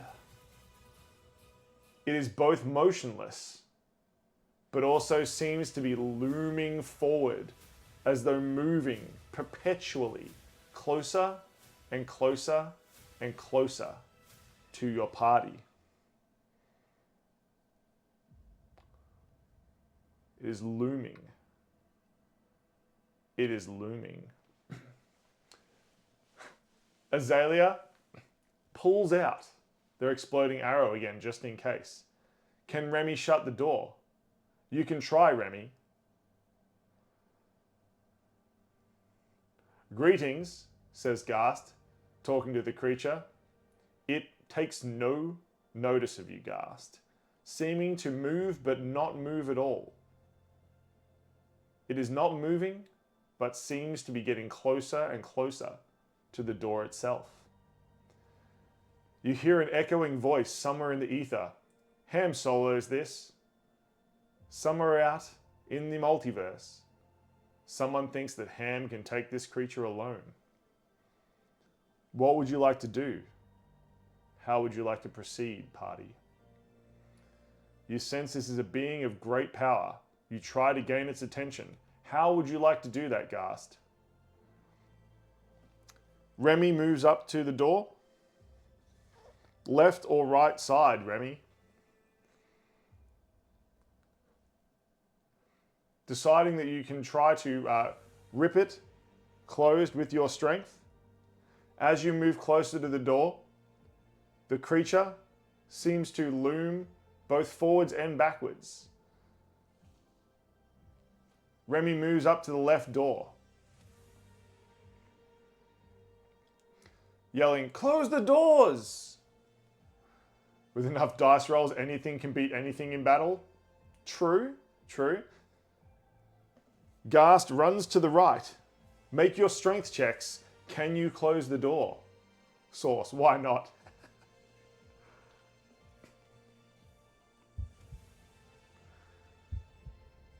$18. Ghast, you can close the door. The right-hand door swings closed and you hold it in place. It seems to be being opened by the light. You use arms of astral self. Remy, can you close the left-hand door?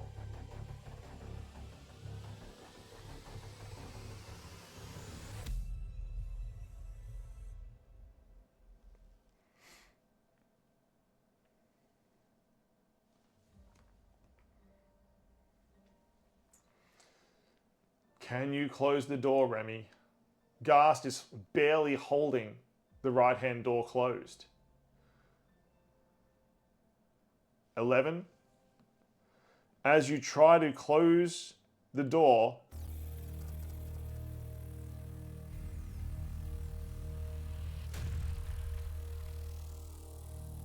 the doors fling open, throwing you both back. And everything goes fuzzy, strange. You're not quite sure what's happening.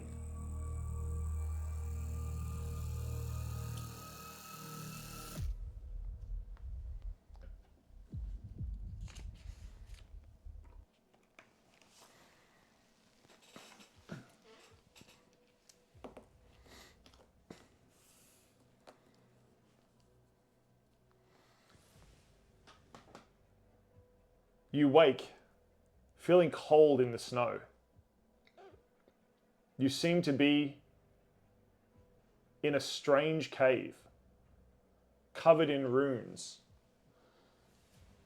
There is a bench nearby, which has an entire collection of papers.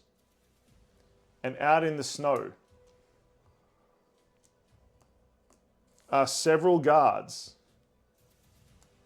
and researchers lying in pools of their own blood.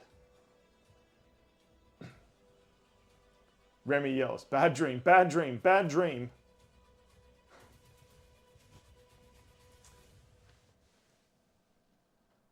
However, next to you, close by, let's use a different thing. Appears to be, Azalea holds out the crystal. "Not a dream, Remy. I surely hope nothing bad has happened from a well before." Mr. Shimo gets the joke now. Wait a goddamn minute, says Ghast. You see the well in front of you. And you see a messenger dead in the snow, just outside. Looking out, the manor house appears to have just been burnt down a few hours earlier. And in the messenger's hand is a note, rolled up and sealed with a wax seal. It seems familiar. Remy sniffs stupid snow, shifts his cold feet.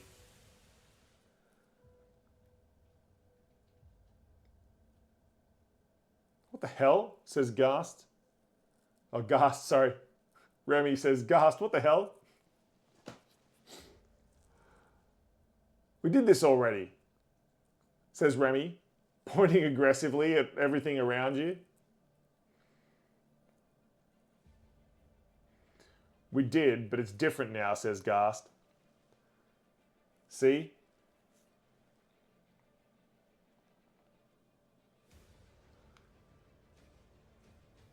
The guards were around the well before. That is true. The strange scroll lays at the hands of the messenger. It appears to be the same messenger you saw on the road yesterday. Remy's eye starts twitching, confused. Gast grabs the scroll. The people are not alive. They are also dead. Lying in the snow, appearing to have been killed just recently. Maybe a few hours ago. Unfurling the scroll, Gast. Indiana Girl, Indianagural 2010 just followed. thank you so much for the follow, you absolute legend. The letter reads, Gast. Also dead. Azalea worries she may be dead and not know it. It just checks their own body. So, the letter reads, Tuesday the 23rd of the first days. I continue to grow weary in these deep depressions and cloudy moods locked in this house, awaiting any help that might arrive and save us. The heroes have not arrived. We are desperate for their aid, and I can only hope they arrive soon to lift the spirits of doom that have cursed this place.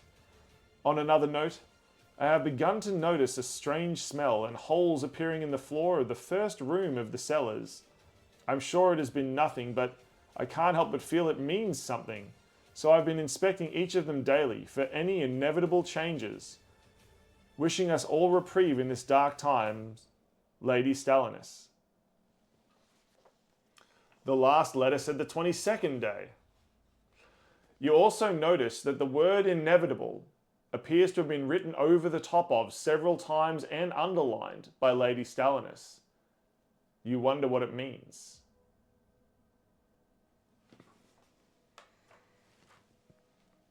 Gast, you make an Arcana check.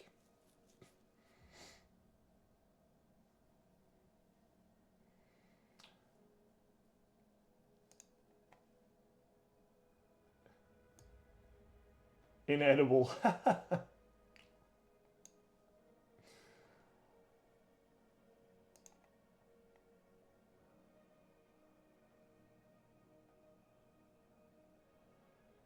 Like ham.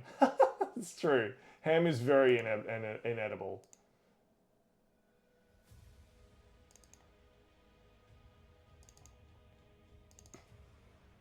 Let me see if I can get you a digital version of this.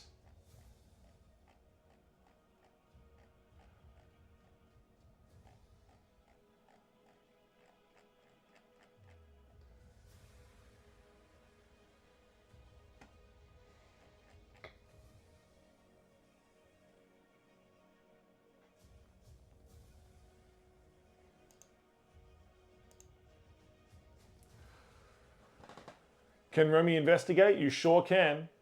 You sure can. Who would try to eat ham in the first place? It's unclear. If you're hungry and have no snackies and see a giant burger, that is true. Azalea does eat everything. Remy, please investigate the bodies. 22. They appear to have died of deep and vicious wounds inflicted by slashing and fire. They seem similar, but somehow worse than they did yesterday. Azalea pouts and crosses their arms petulantly. I do not. The Arcana check, again, revealed just a malaise, a general, like, uneasy aura of magic over this whole area. As in freshly killed, yes, the bodies seem to have died only hours earlier.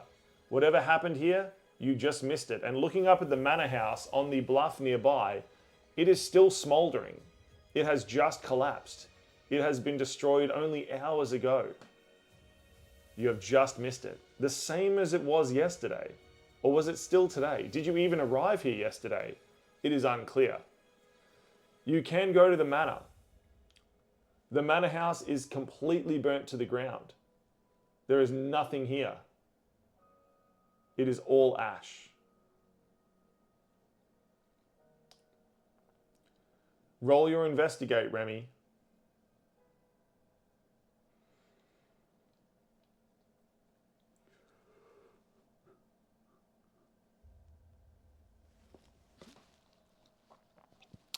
While Remy and Gast move forward towards the manor, Azalea inspects the well. Does the magic seem more powerful at the manor? No, it seems less so. Definitely the well appears to be where the magic is strongest. Azalea, the well, please investigate. You want to investigate under the ruins. Please roll your investigate. Looking at the... And we're back to rolling a 10 again. Remy, please roll your investigate check. Azalea, it appears to be very, very similar to what it was yesterday. Remy finds rocks. It is a solid foundation of rock. Gast, fed up with this nonsense, rushes past and leaps down the well with Ham in tow. I imagine that Ham is just like latched onto you with their tongue. Remy yells out, Azalea, stay up here with us.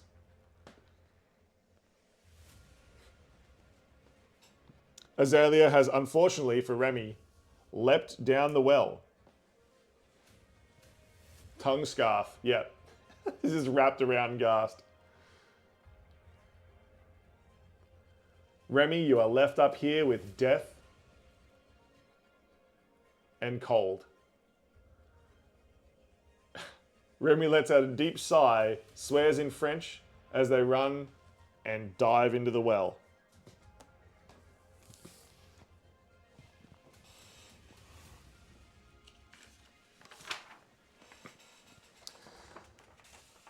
You find yourselves in a very familiar cave. C'est la vie, touché.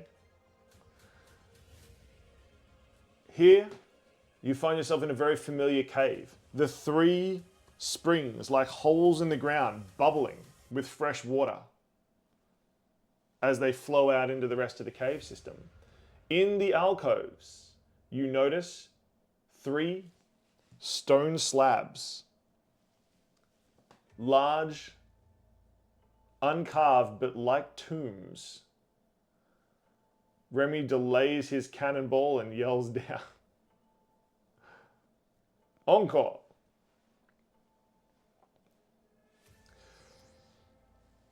Jumping in, Azalea jumps onto their floaty and begins paddling. It is different. Instead of piles of rocks, there appears to be slabs of stone covering the graves. And the water flow coming from these 3 springs appears to be stronger. Azalea has begun to drift down the waterway. Gast, right-hand side, left bottom or left top.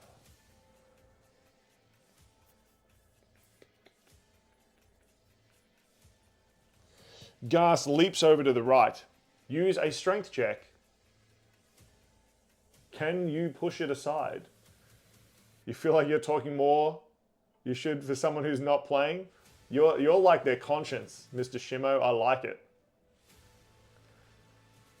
Every good D&D game needs a peanut gallery. That is true.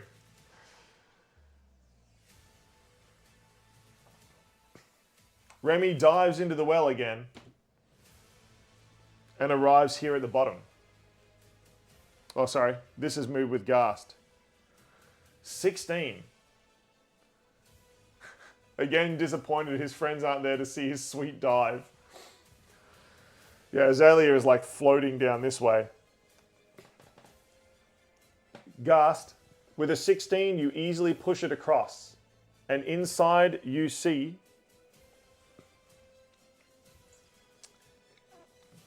a nasty, undead demon. They open their eyes and stand bolt upright in front of you. Rumbling sounds can be heard as the two other slabs move aside and undead fiends leap forward. I fucking knew it, says Ghast. The sound of cracking stone and bestial roars can be heard.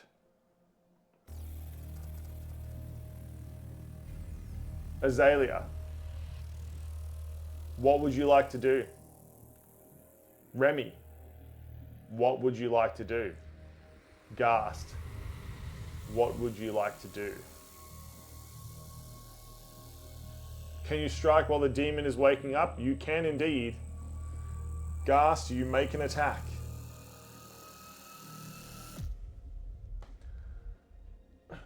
Panically started paddling back up to your friends.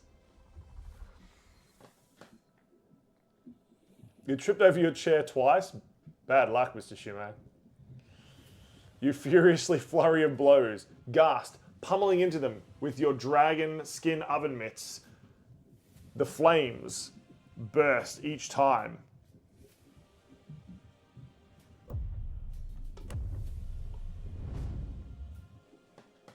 Remy yells out loudly, Ghast, I do not enjoy experiencing deja vu.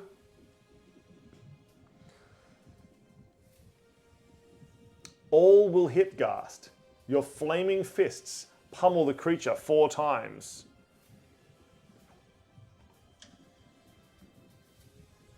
I am dealing with it, yells Ghast.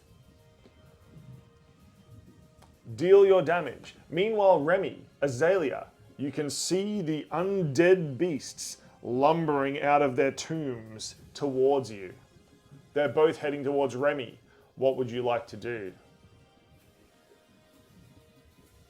They look stronger than last time.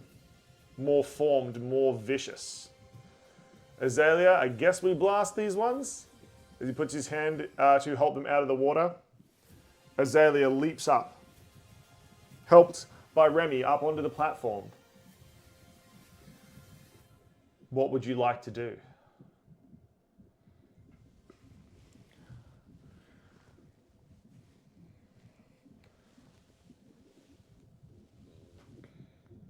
Remy casts Sacred Flame at the demon called Lefty.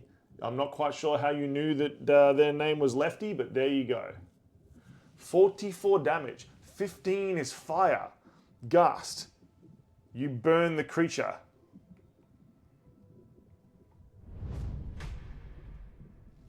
And it dissolves into flame as it screeches. Its energy dissipating as its ashes fall to the ground. 14 dex save as Sacred Flame. It will pass with a 17. It moves out of the way quickly as the Sacred Flame blasts the spot where it once was. Azalea leaps forward. Make your attack, Azalea, against Ridey here.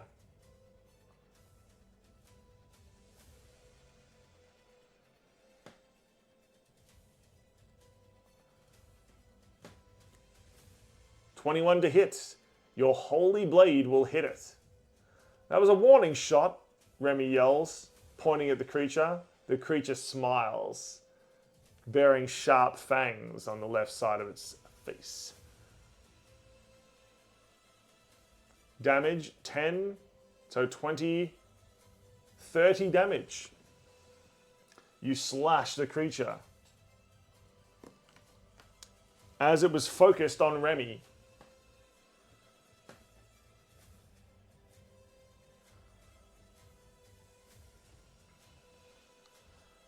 and your holy blade cuts deep. The water from the holy water blade pouring out into a sneaky blade.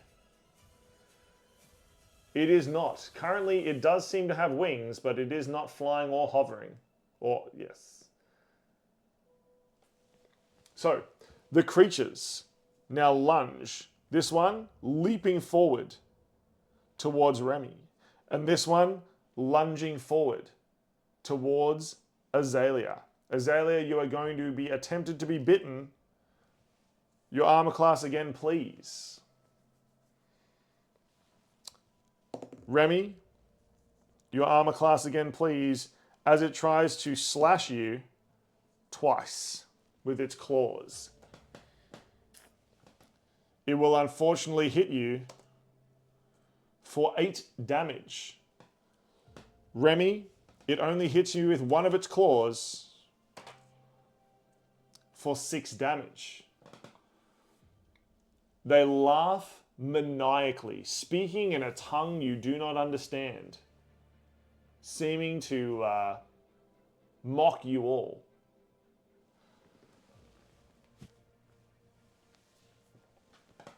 Azalea, Ghast, and Remy, take your turn. What action will you take? 2 of the creatures still live. One of them is biting Azalea, the other one is slashing at Remy.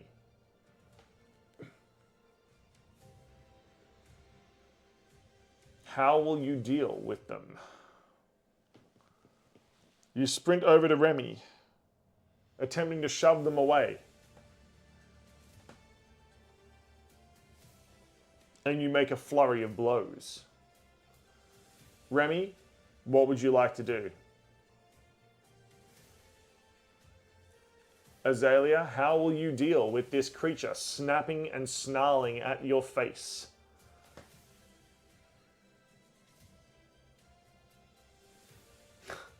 Azalea, how much do you weigh? Yells Remy. Use the bonus action to disengage and attack the other one instead. With your holy water blade.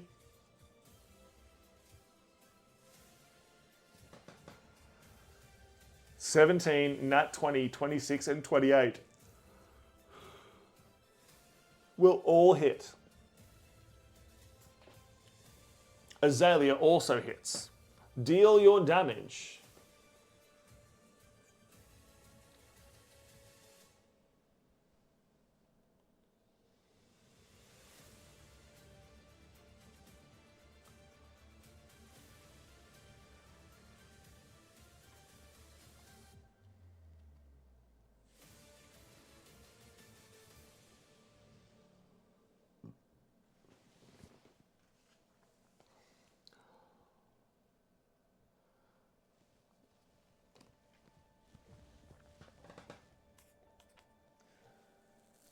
Ghast is very pissed at the moment, not really thinking about his friend's safety, just wanting to get back to the room. Excellent. Your combined damage from Ghast, I'm going to assume, because it is almost dead, and the fantastic Azalea destroys another creature.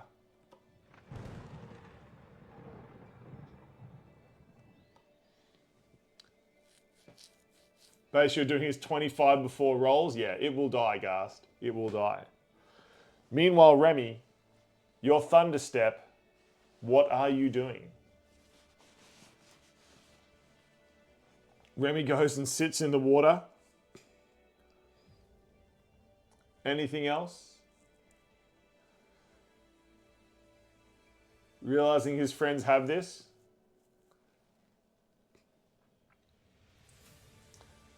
If that is the case, the creature leaps up.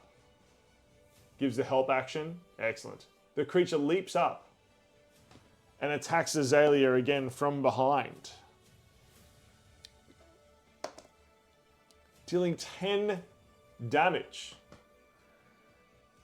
Thank you very much, Mr. Shimo. Azalea is currently about 10 feet away from you. You are welcome back anytime, Mr. Shimo. Anytime at all. Hopefully I'll see you tomorrow for our cooking collab with Casual Gamer Bishop.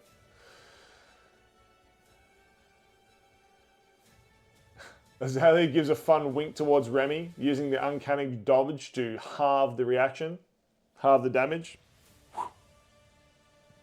The bite merely grazes you.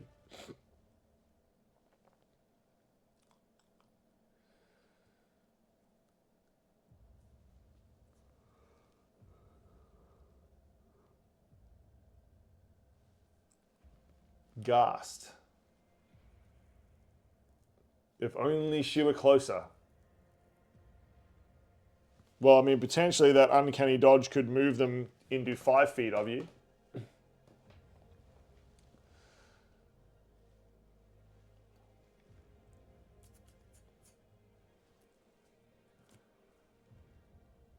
What action will you take, Ghast? What action will you take?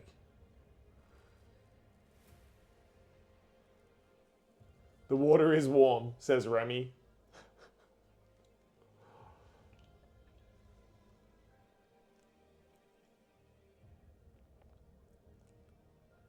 But seeing as Azalea got hit, the water got a bit warmer.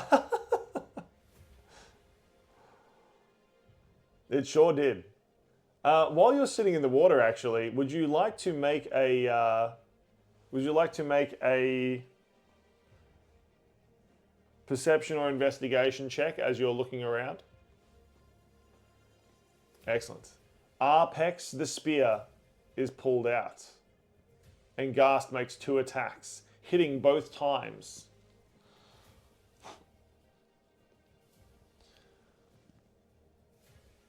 Deal your damage, Ghast. Can you vanquish this enemy? Perception 22. Excellent. You find just nearby the small spring in the floor. Kind of interesting. And you reach inside. There doesn't appear to be anything in here, but it felt right to do so. Something about it felt like it was taking some pressure out of the air. 19 damage is dealt.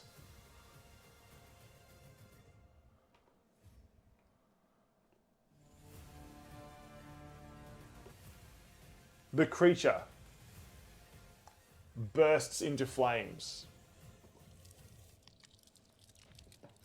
The spring in the floor, yeah, it felt, as you investigated it, even though you found nothing, it almost felt like some pressure in the air was released. Like something was weighing heavily on you. And by investigating this hole in the floor, that pressure was slightly released. You feel like you can breathe a little bit more freely. You didn't realize you were having trouble before, but like bubbles? No, not really. Not really a physical thing, just sort of something in the air.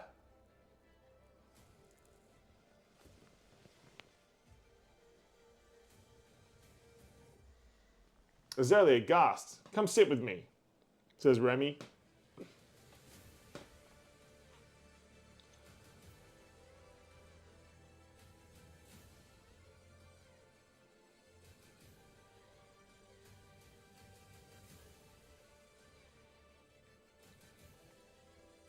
You walk over to Remy, very agitated.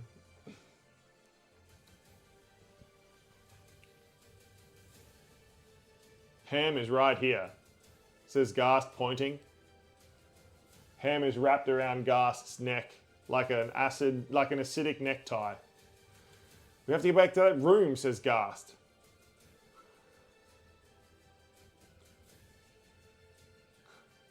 Azalea looks unpleasantly at the water. I only get in water if I have to. Do you feel a bit better being in the water? Asks Remy.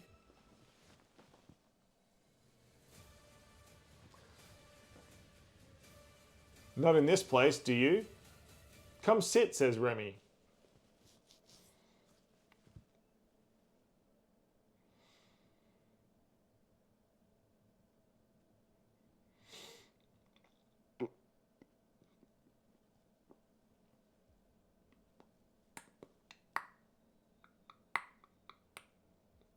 Is it not easier to breathe? Gast reluctantly sits in the water. Gast, it does not feel any easier for you to breathe. You're not quite sure what Remy is on about. Azalea also sits down near the hole.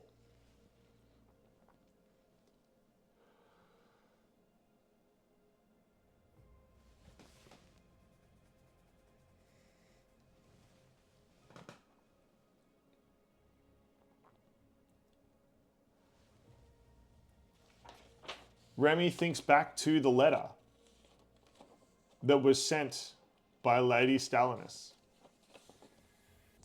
And the specific passage,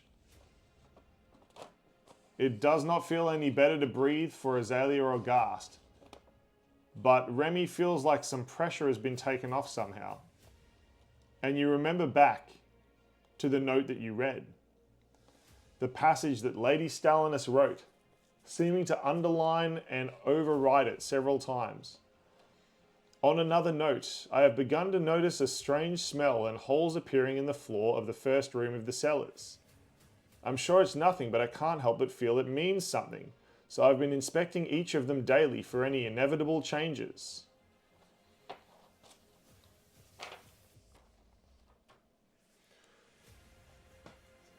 Did Remy just fart? Is that the pressure release and smell? It is not.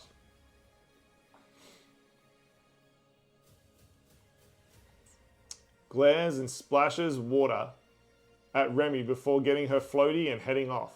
Let's go, guys. And Azalea begins walking down the flowing stream. The letter, the smell, gas, Remy explains. What of it, friends? It's gas.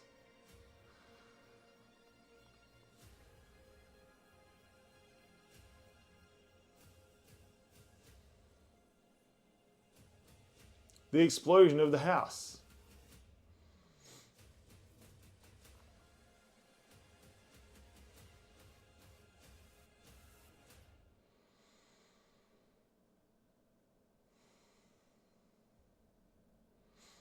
Gas, big boom, says Remy, trying to explain their theory. Meanwhile, Azalea has walked down into the next room.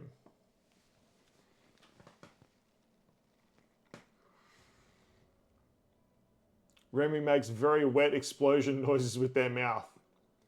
Yes, but what are the ghouls and demons, says Gast.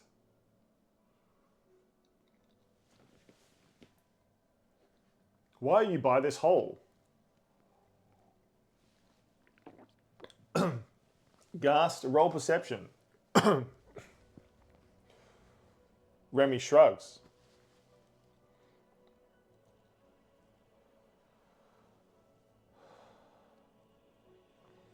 Gast, noticing the hole, rolls perception. 14. Excellent. Gast, as you peer into the hole, you suddenly feel as though pressure has been taken off.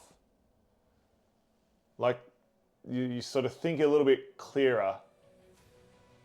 Like the air itself is just a bit easier to move through. Like there's some sort of magical energy that is released. Perhaps not fully, but partially. It felt right to do it.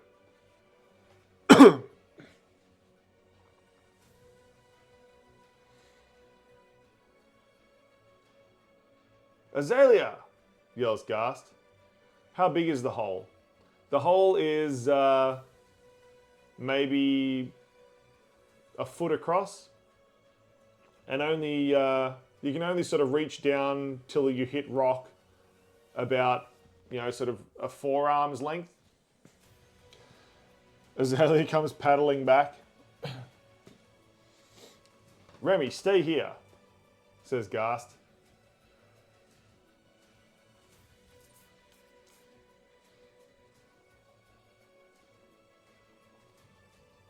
Azalea, pick one of those holes and I'll take the other, says Ghast, pointing at the two other springs.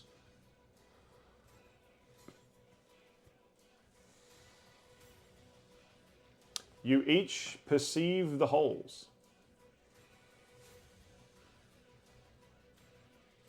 Roll your perceptions.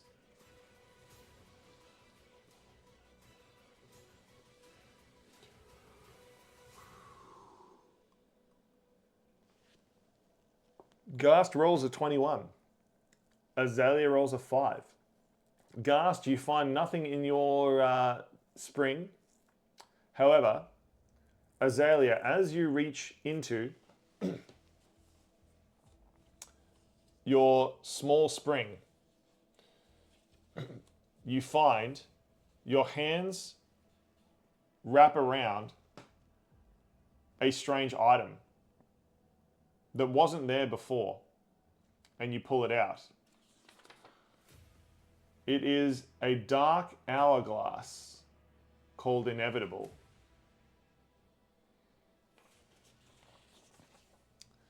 This black and dark hourglass is found in the depths of the well of the old god.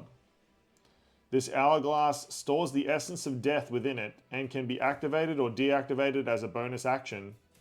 When activated, you are surrounded by a 20-foot black sphere that is magical darkness and difficult terrain. Any creature within the sphere takes 2d6 cold damage at the start of their turn. All creatures in the sphere take 2d6 necrotic damage at the end of the user's turn. The user can always see anything inside the sphere as though they are wispy ghosts. I found something, guys. Quickly, show me. You go to hand it over to Ghast, but you find that you don't want to let go of it.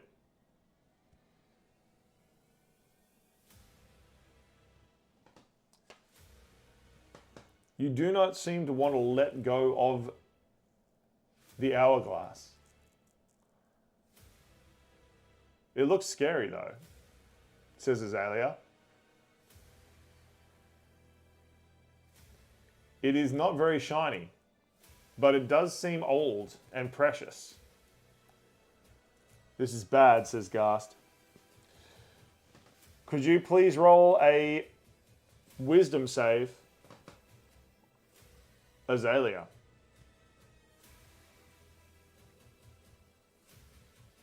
Ghast did not find anything either, and neither did you, Remy.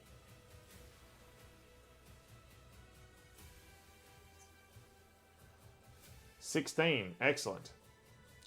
You do not feel as though Inevitable is leaving any bad effects on you at all. It seems to be quite a powerful magical artifact. You see that you can turn it on and make a 20-foot sphere around yourself where only you can see. And other creatures will take damage if they are in it. Quite powerful indeed. However, that magical pressure seems to release like a giant sigh. You all feel it. That felt right to do. Checking the 3 springs felt correct. And this hourglass, although ancient, really appears important somehow. Starts to be a little bit upset because she wants to put it down but also really doesn't want to put it down. Excuse me, says Remy. Ghast asks, does it do anything, Azalea? Remy walks over to the others.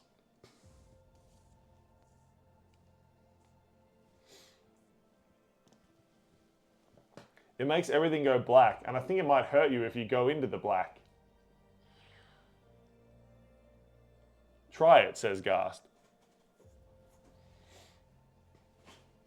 I want to see. No, says Remy. Don't try it. Remy takes a few steps back. Okay. A sphere of darkness appears around Azalea. Remy runs back to the hole. Ghast. You take 4 necrotic damage and find yourself in complete blackness. Azalea, you can see a shadowy, misty version, like a wisp, of Ghast and of Ham in your sphere of blackness. All right, turn it off, please. You turned it off, and the darkness simmers back down into the hourglass. What's going on in there? Remy yells. Turns it off as fast as she can, shouting, I'm sorry, I told you. Let's go to that room, says Ghast, obviously frustrated. And the party moves forth. Down into the room beyond.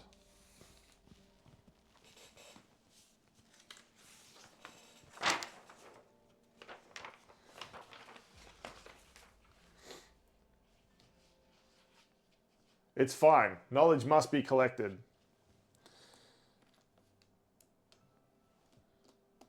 You move into the room. There is still the path along to the right, the path through the middle, and of course the collapsed bridge over here. The mist seems to be more volatile. The clouds roiling. The light brighter. The radiant scattering.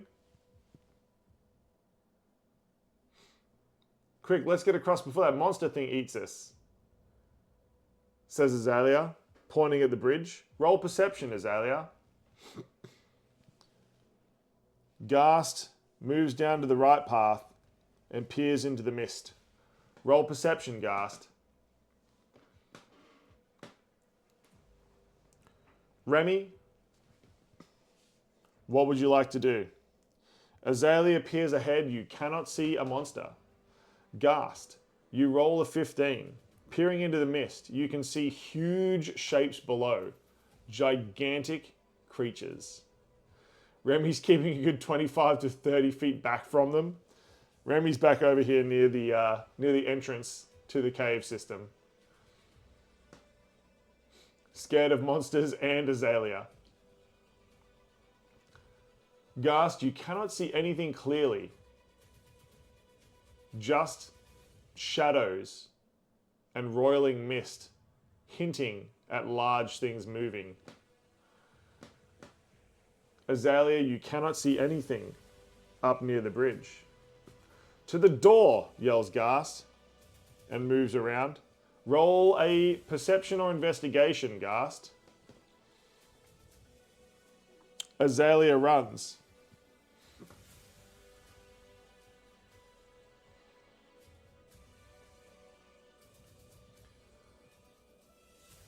What is your perception or investigation, Ghast?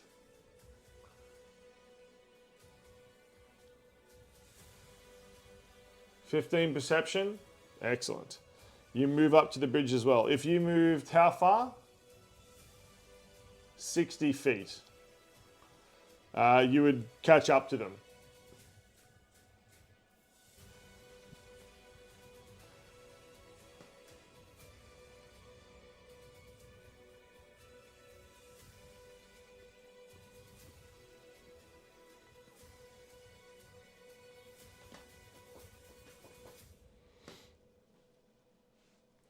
30 feet closer? Excellent.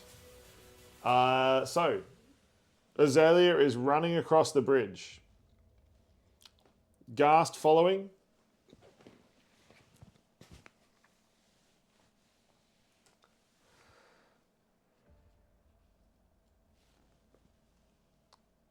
Dropping from the ceiling, a huge metallic iron golem drops down between Azalea and Ghast. Azalea seems to have run fast enough to make their way past it. But Ghast has been caught in the trap. The beast clangs as it moves.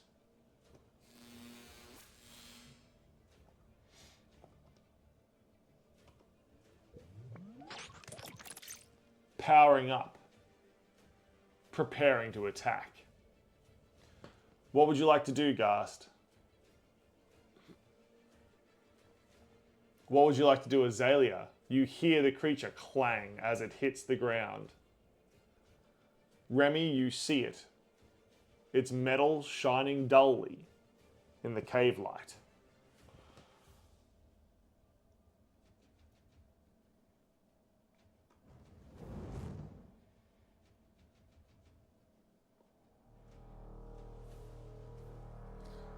You still have Arpex ready.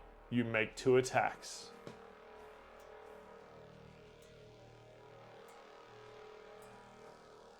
Ghast, both your attacks will hit. Arpex being a magical weapon. Azalea swings at its legs, but misses.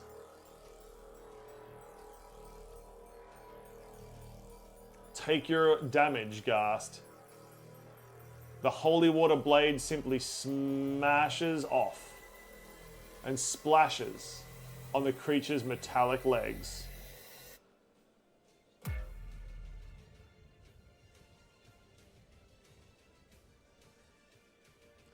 Deal your damage, Ghast, as Remy prepares an eldritch spear.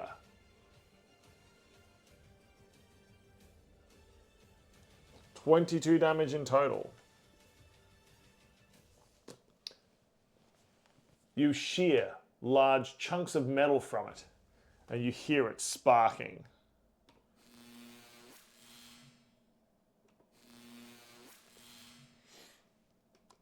As the spear digs deep. Azalea and Remy, you now add 2d4 to any rolls you make, but not damage. Your eldritch spear fires through the air, crashing into the creature. Remy, deal your damage. The eldritch spear pummeling.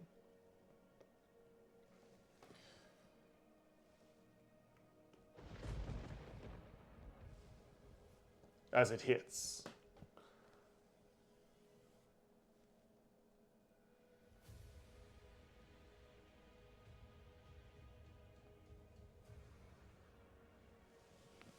$15 force damage is dealt.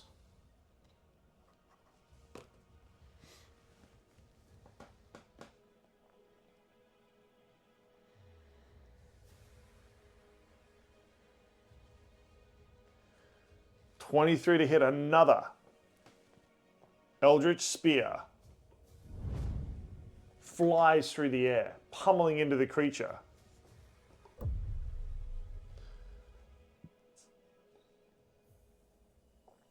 Deal your damage, Remy. Deal your damage.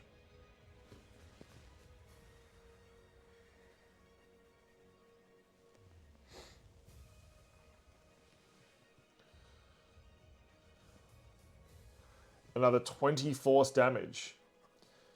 The creature again, large chunks of metal split off as the eldritch blasts from the eldritch spears rip more of it apart. The creature swings. Oh, that spear Arpex is excellent. The more that Ghast hits with it, the easier it becomes for everyone to hit. The creature swings its huge swords towards Ghast. It will miss twice as it swings and swings. Ghast, like something out of a movie, dodges and misses.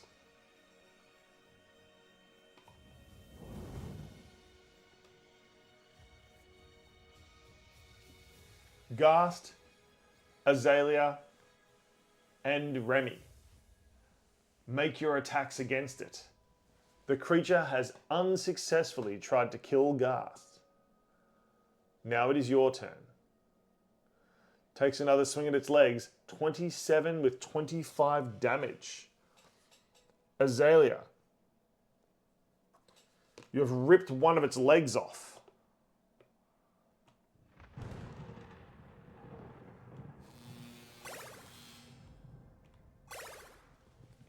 An alarm goes off within the creature.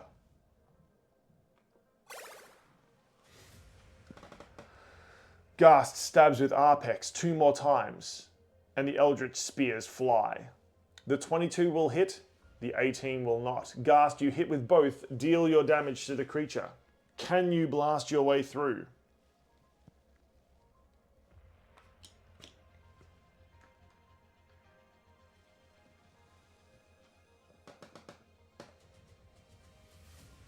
Can you make it past the Iron Golem?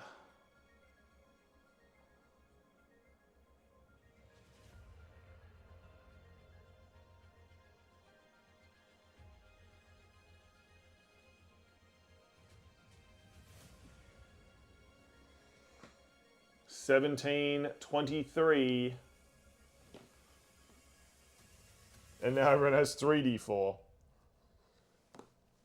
The combined blasts from Ghast, Azalea, and Remy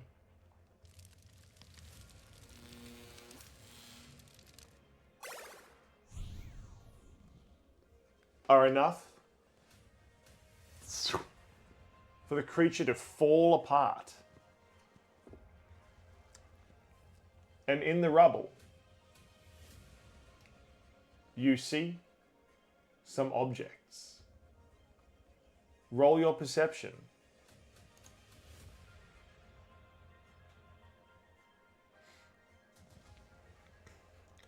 All three of you pick up some shiny things. But what things are they? 2, Azalea, you find a single shiny gold coin. Figuring that must be all there is, you take it with you. Remy, you find a bag with 375 gold coins. You caught Azalea's 10. Holds it up high and proclaims, shiny! Ghast with a 19 though. Roll a 1d4 for me.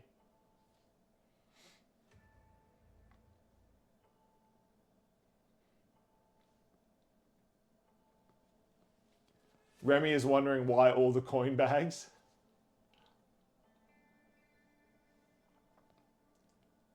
Three. Interesting.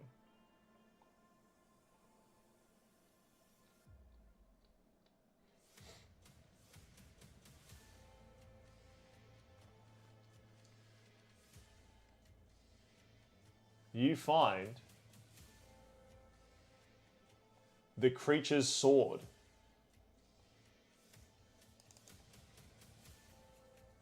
Which is apparently freaking massive.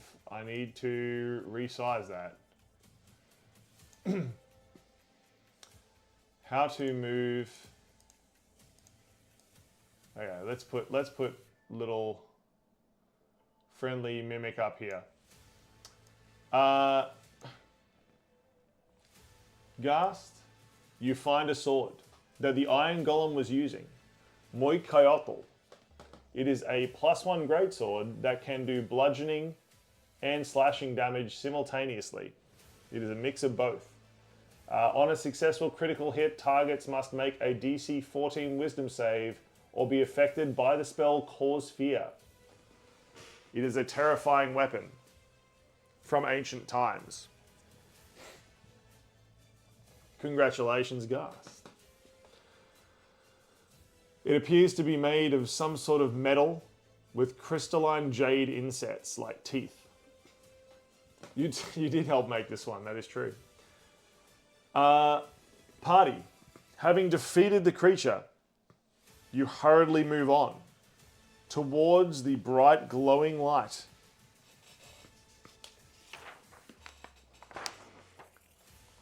And see once again the strange doorway, the loose chains on the ground. Rainbow prismatic light is reflecting off the water, now roiling even more, like plates of water skipping across each other, but still splashing against you. It is uncanny and strange. And beyond, you can see the doors wide open. The huge creature, both deep behind the door, but somehow looming closer and closer. Remy screams, "Restrain it! Chain it up when it arrives!" It appears to be moving forward, but also not moving at all. Also, the party exists, because I forgot to put you on the map.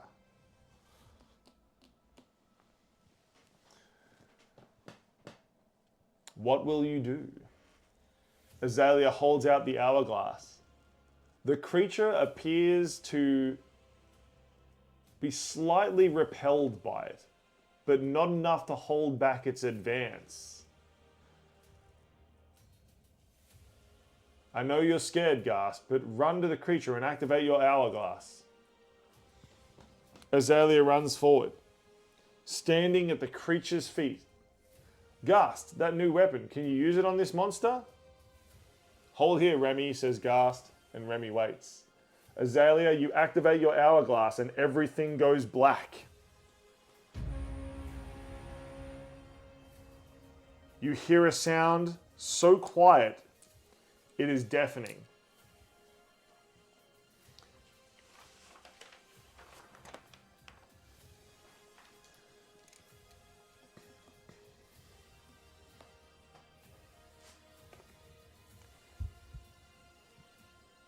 And you wake up to the sound of your own heartbeat, cold in the snow.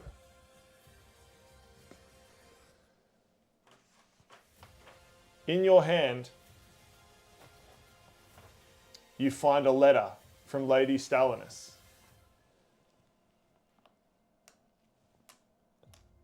And out in the snow are a pile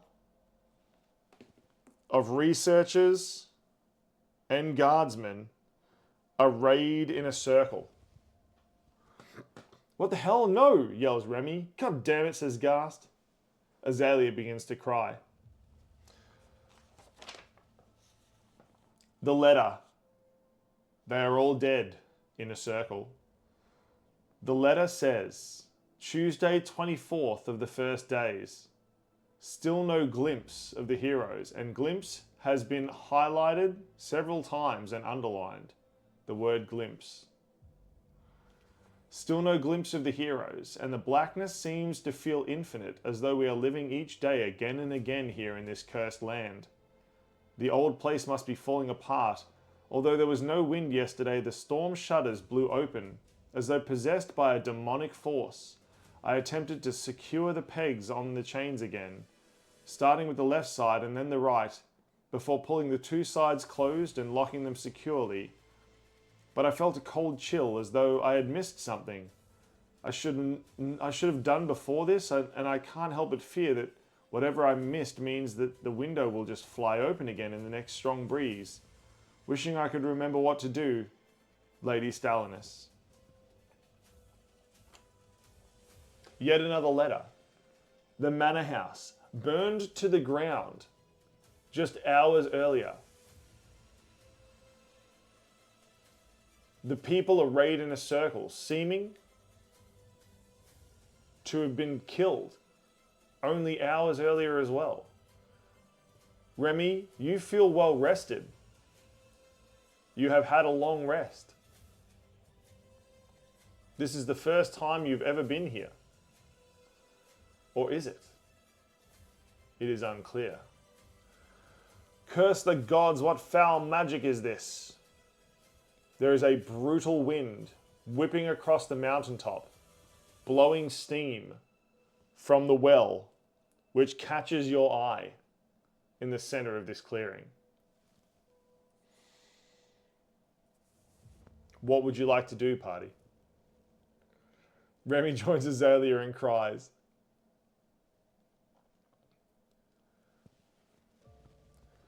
As you cry, Remy, you discover in your pocket another letter. Tuesday, the 25th of the first days. We sent words to the heroes, but no word yet of their arrival. I pray we hear their horns echo across the forest soon. I miss the sights and sounds of the world outside. In fact, just today I had a vision, clear as day, of my father, bless his soul. And the word soul is highlighted and underlined. When he took us fishing in the old lake near the well, we always threw one of the black rocks into the water before we left and watched them sink into the darkness below. I have such fond memories of this and I miss it dearly. Praying for the souls of the departed and the living, Lady Stalinus. You walk to the circle and see if there's any marking between the bodies. There is not. Why is it always Tuesday, god damn it? Azalea walks to the center of the bodies and activates the hourglass. You can see the bodies like a misty haze, but nothing happens to them. Azalea, in your pocket, you find yet another letter. You must have received it on a previous day or in the future, it's not really clear. This one says, on the 26th first days, the heroes still have not arrived. How can we survive here much longer if we do not receive more aid? I also wanted to let you know I had a strange dream last night. I was walking through the main hallway of the house, on the second floor, and it was different than normal. It split into two corridors instead of one traveling fairly straight and the other taking turns around to the right. It was all lit with candles burning bright white flames. I took the right passage, and passage here is underlined, and picked a candle from the wall on the northeastmost corner. It felt just right to do so. I wonder what it means. Dreaming of better days ahead, Lady Stalinus. Hello Raiders, welcome in. You are just in time to see the party of Chat Plays D&D go crazy because they are in a time loop. Raiding and running, I will indeed. Thank you so much for the raid, you absolute legend. I was in the middle of reading some cool letters that the party has. You have a good night. It is always Tuesday. Welcome in, Raiders. So, on the first letter that you received, the word inevitable is underlined. And it talks about inspecting the holes in the first room of the cellars. And they're inspecting them daily. Inevitable is underlined. In the second letter, it talks about taking the right-hand passage and picking a candle from the wall on the northeastmost corner. Passage is underlined. On the third one, it talks about their father taking them fishing and the old lake near the well and throwing a black rock into the water. The word soul is underlined. And the last one is talking about still no glimpse of the heroes. Glimpse is underlined. And about closing the storm shutters. It's securing the chains to the left peg and then the right peg, and then pulling the two doors closed behind them.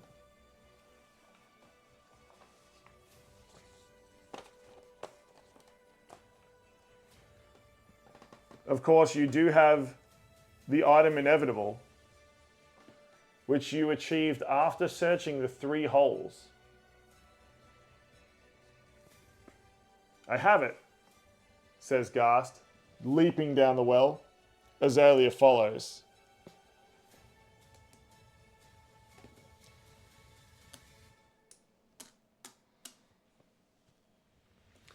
Remy knows, jumps in as well.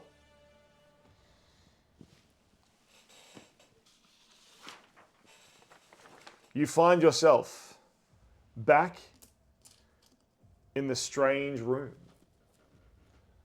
You see that there are 3 tombstones of well-carved stone. They begin to rumble. You can see the water is flowing heavily now down the river, deeper. What would you like to do?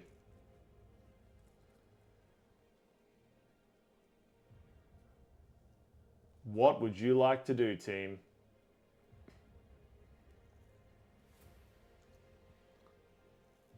Take a tomb, slay the creature, search the ponds. Ghast goes to the right. The tomb appears to already be empty, Ghast. Something has broken out of it. It is unclear where.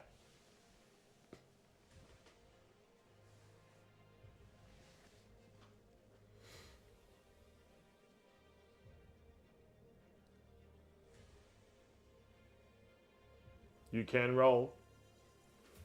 You already inspected the holes and got Azalea the lantern. We have to complete the next room.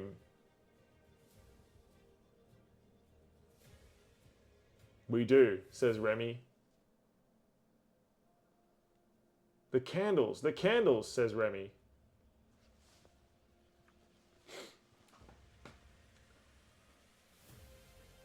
We must do what the letters say every time, says Ghast.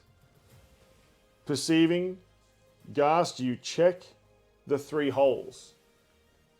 And you feel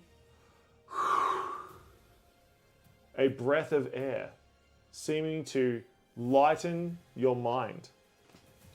All 3 of you feel it as you head down into the next room.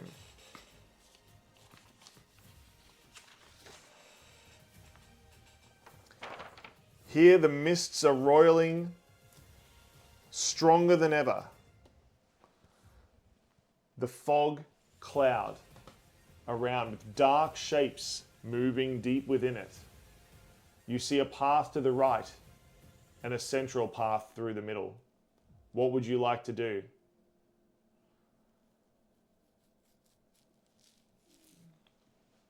Do you see any candles here?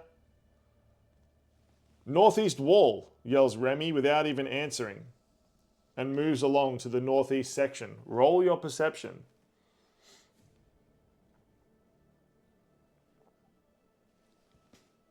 Ghast and Azalea move around as well. Everybody roll perceptions. Crystals, yells Remy. It must be, yells Ghast. 17, 12. Azalea, 8.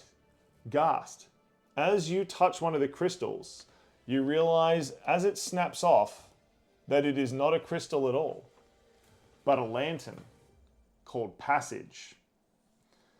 It is a bright lantern called Passage found deep within the chambers of the Lord of the Old Gods. This mystical crystal contains all the light of the universe and allows you to see through any darkness, even magical darkness, in a 30-foot cone directly in front of you. So in 30-foot cone, you can see with true sight. Azalea, can you please roll a percentage for me? Ghast, do the same.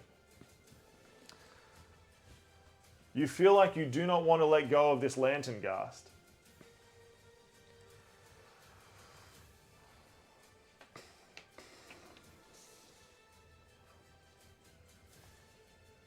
%. Azalea?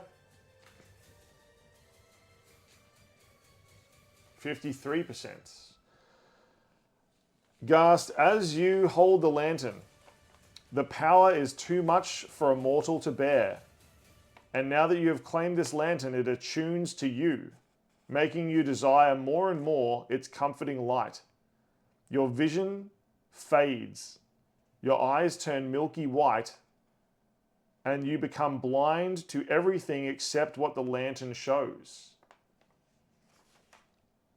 So you now have true sight, but only in a 30-foot cone in front of you. You cannot see anything else outside of that 30-foot cone. Meanwhile, Inevitable has taken hold of Azalea. The power is too much for a mortal to bear, and claiming this hourglass has attuned it to you, making you desire more and more its black embrace of safety. You quickly fade to a mere undead being. You are now undead, Azalea. You cannot heal by normal means, but the lantern will take 1 HP from each other player and enemy around you to sustain you. You heal 1 HP per turn this way. Any wounds you suffer cannot be healed, but you sap 1 HP from everyone around you and heal 1 HP per turn yourself.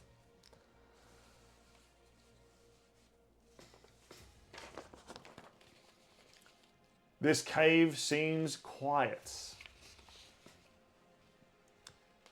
Ghast, you can only see 30 feet in front of you. Azalea just seems like a dark shadow of himself, like a shade. It's okay, I'll help, Remy says, hands the end of their rope to Ghast. Remy willingly gives HP to Azalea. Azalea, go in front of me. Do not worry, Azalea. Currently just worry about what it does. Ghast, the lantern is always on. So, leading the way, there is no creature here. As you expected there would be. Having found passage, you make your way through. And find yourself, once again, in the old Lord's chamber. Holding Inevitable and passage helps you draw the creature back. You want Azalea to turn on their lantern while you're at a safe distance? Remy leads them both.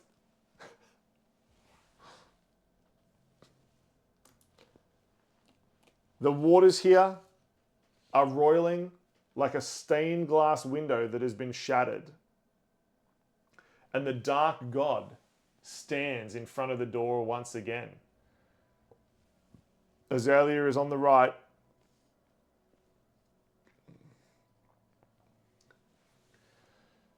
Remy puts Ghast in front.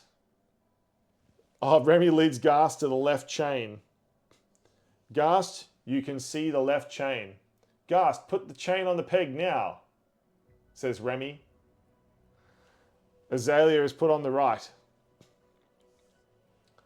Ghast, you pick up the chain and attach it to the hook. The hook pulls tight. Once he's done that, Azalea, chain the peg. Does what Remy says. Azalea attaches the second heavy chain to the peg. And again, the peg pulls tight. You can hear gears and mechanisms working behind. What would you like to do, Remy? As the other two hold the chains in place on the hooks, Remy walks up and closes the door. The creature seems to disappear backwards as the doors close. and everything goes quiet, still, and bright white.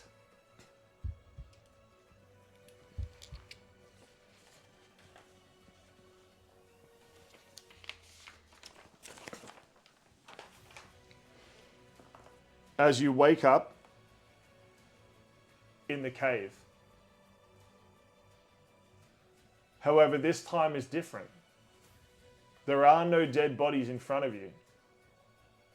Looking up towards the manor house, you see it whole, you see it lively, with people hosting a winter solstice party. They point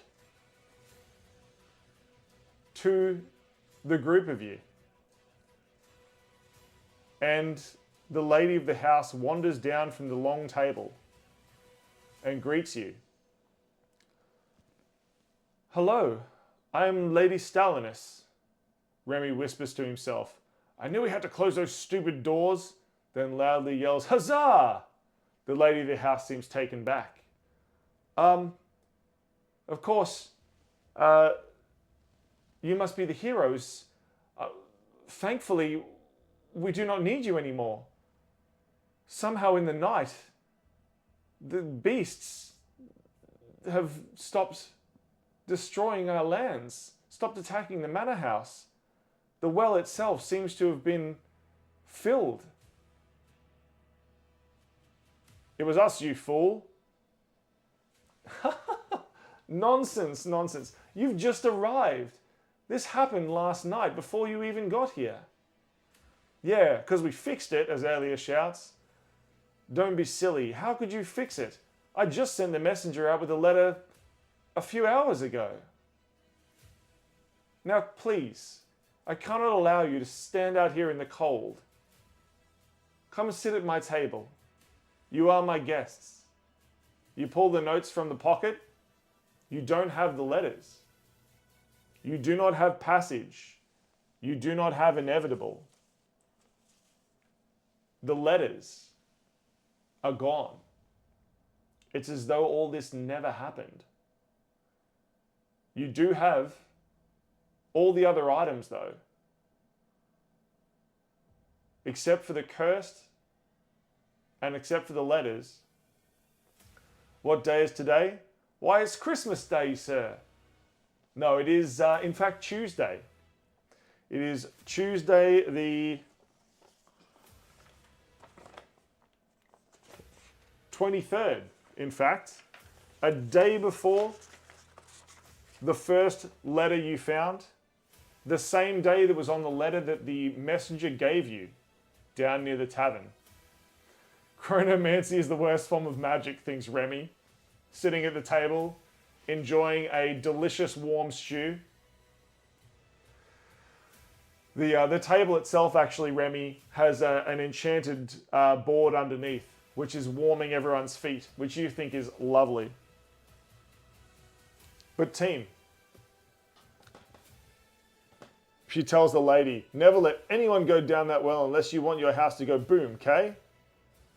Don't be silly, the well's completely full. How could we ever go down there? I mean, it's so old, it's basically completely full of dirt and rocks at this point. It would take some kind of miracle to unclog that. Now please, come and eat. Remy wants this foot warmer. Calls Remy from the table, still eating the delicious stew and bread. And the party moves, sits at the table, slightly confused, but at least alive. Azalea wants snackies too. Trust us when we tell you, do not touch that well, says Gast, as he too sits at the table, bringing Ham, who pulls a few strange stares, but the party is in revelry. And you have a lovely time. Milady, do you have any tea? Says Gast. And the lady of the house brings over several teapots of lovely, sweet and florally fragrant teas. Remy turns to Azalea and says, "Time loop, little one. They aren't ever to be understood." You enjoy your winter solstice feast and wonder whether it was all a dream or not. But congratulations, party. You have finished the quest. Well, well, well.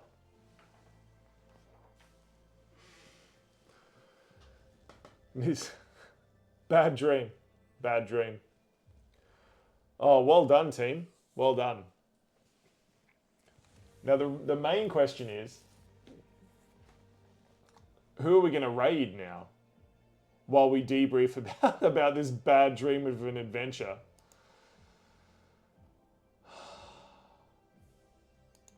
Because goodness me.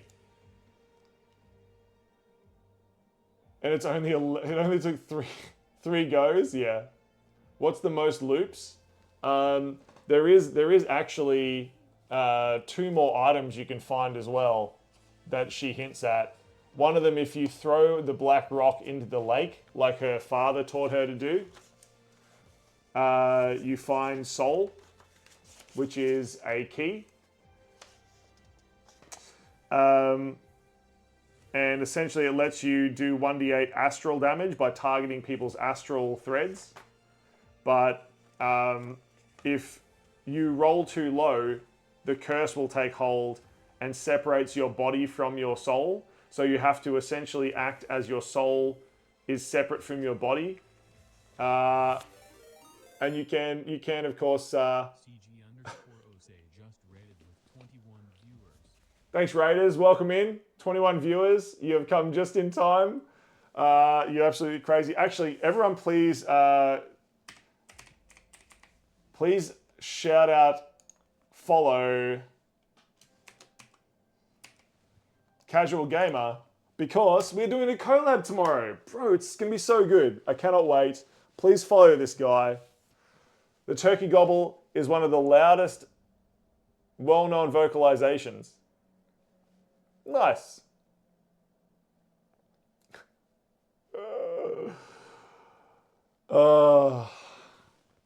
Well, I appreciate all of you Raiders, you crazy, crazy people. Welcome in. Welcome, welcome. It is going to be a fun collab. We're doing, there was a reason for this message. I bet there was.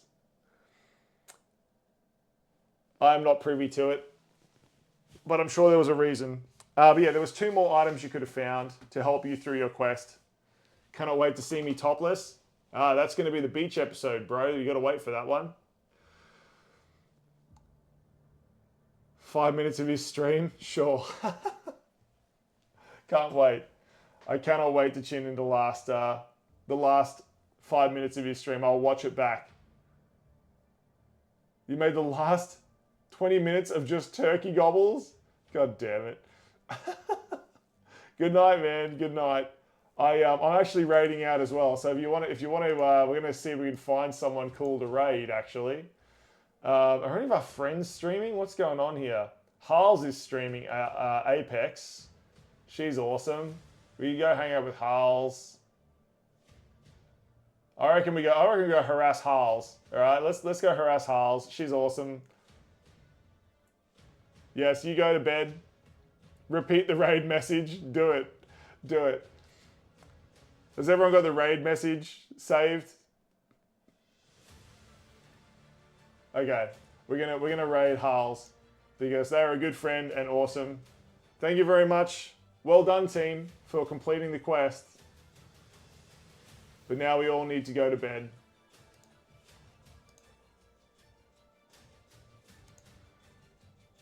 Let's find...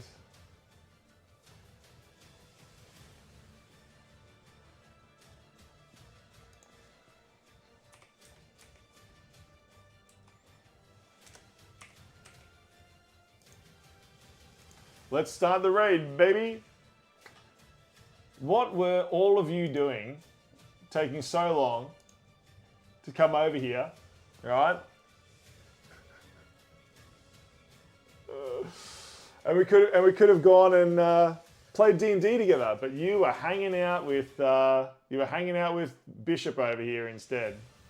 So now we're gonna go hang out with Harles, all right? Good night, everyone. That was awesome. I love you all. And we will talk soon. And I hope to see you all tomorrow when we hang out with Bishop in the kitchen. We're going to see how well they can cook. Keep all the sharp objects away. Night, team.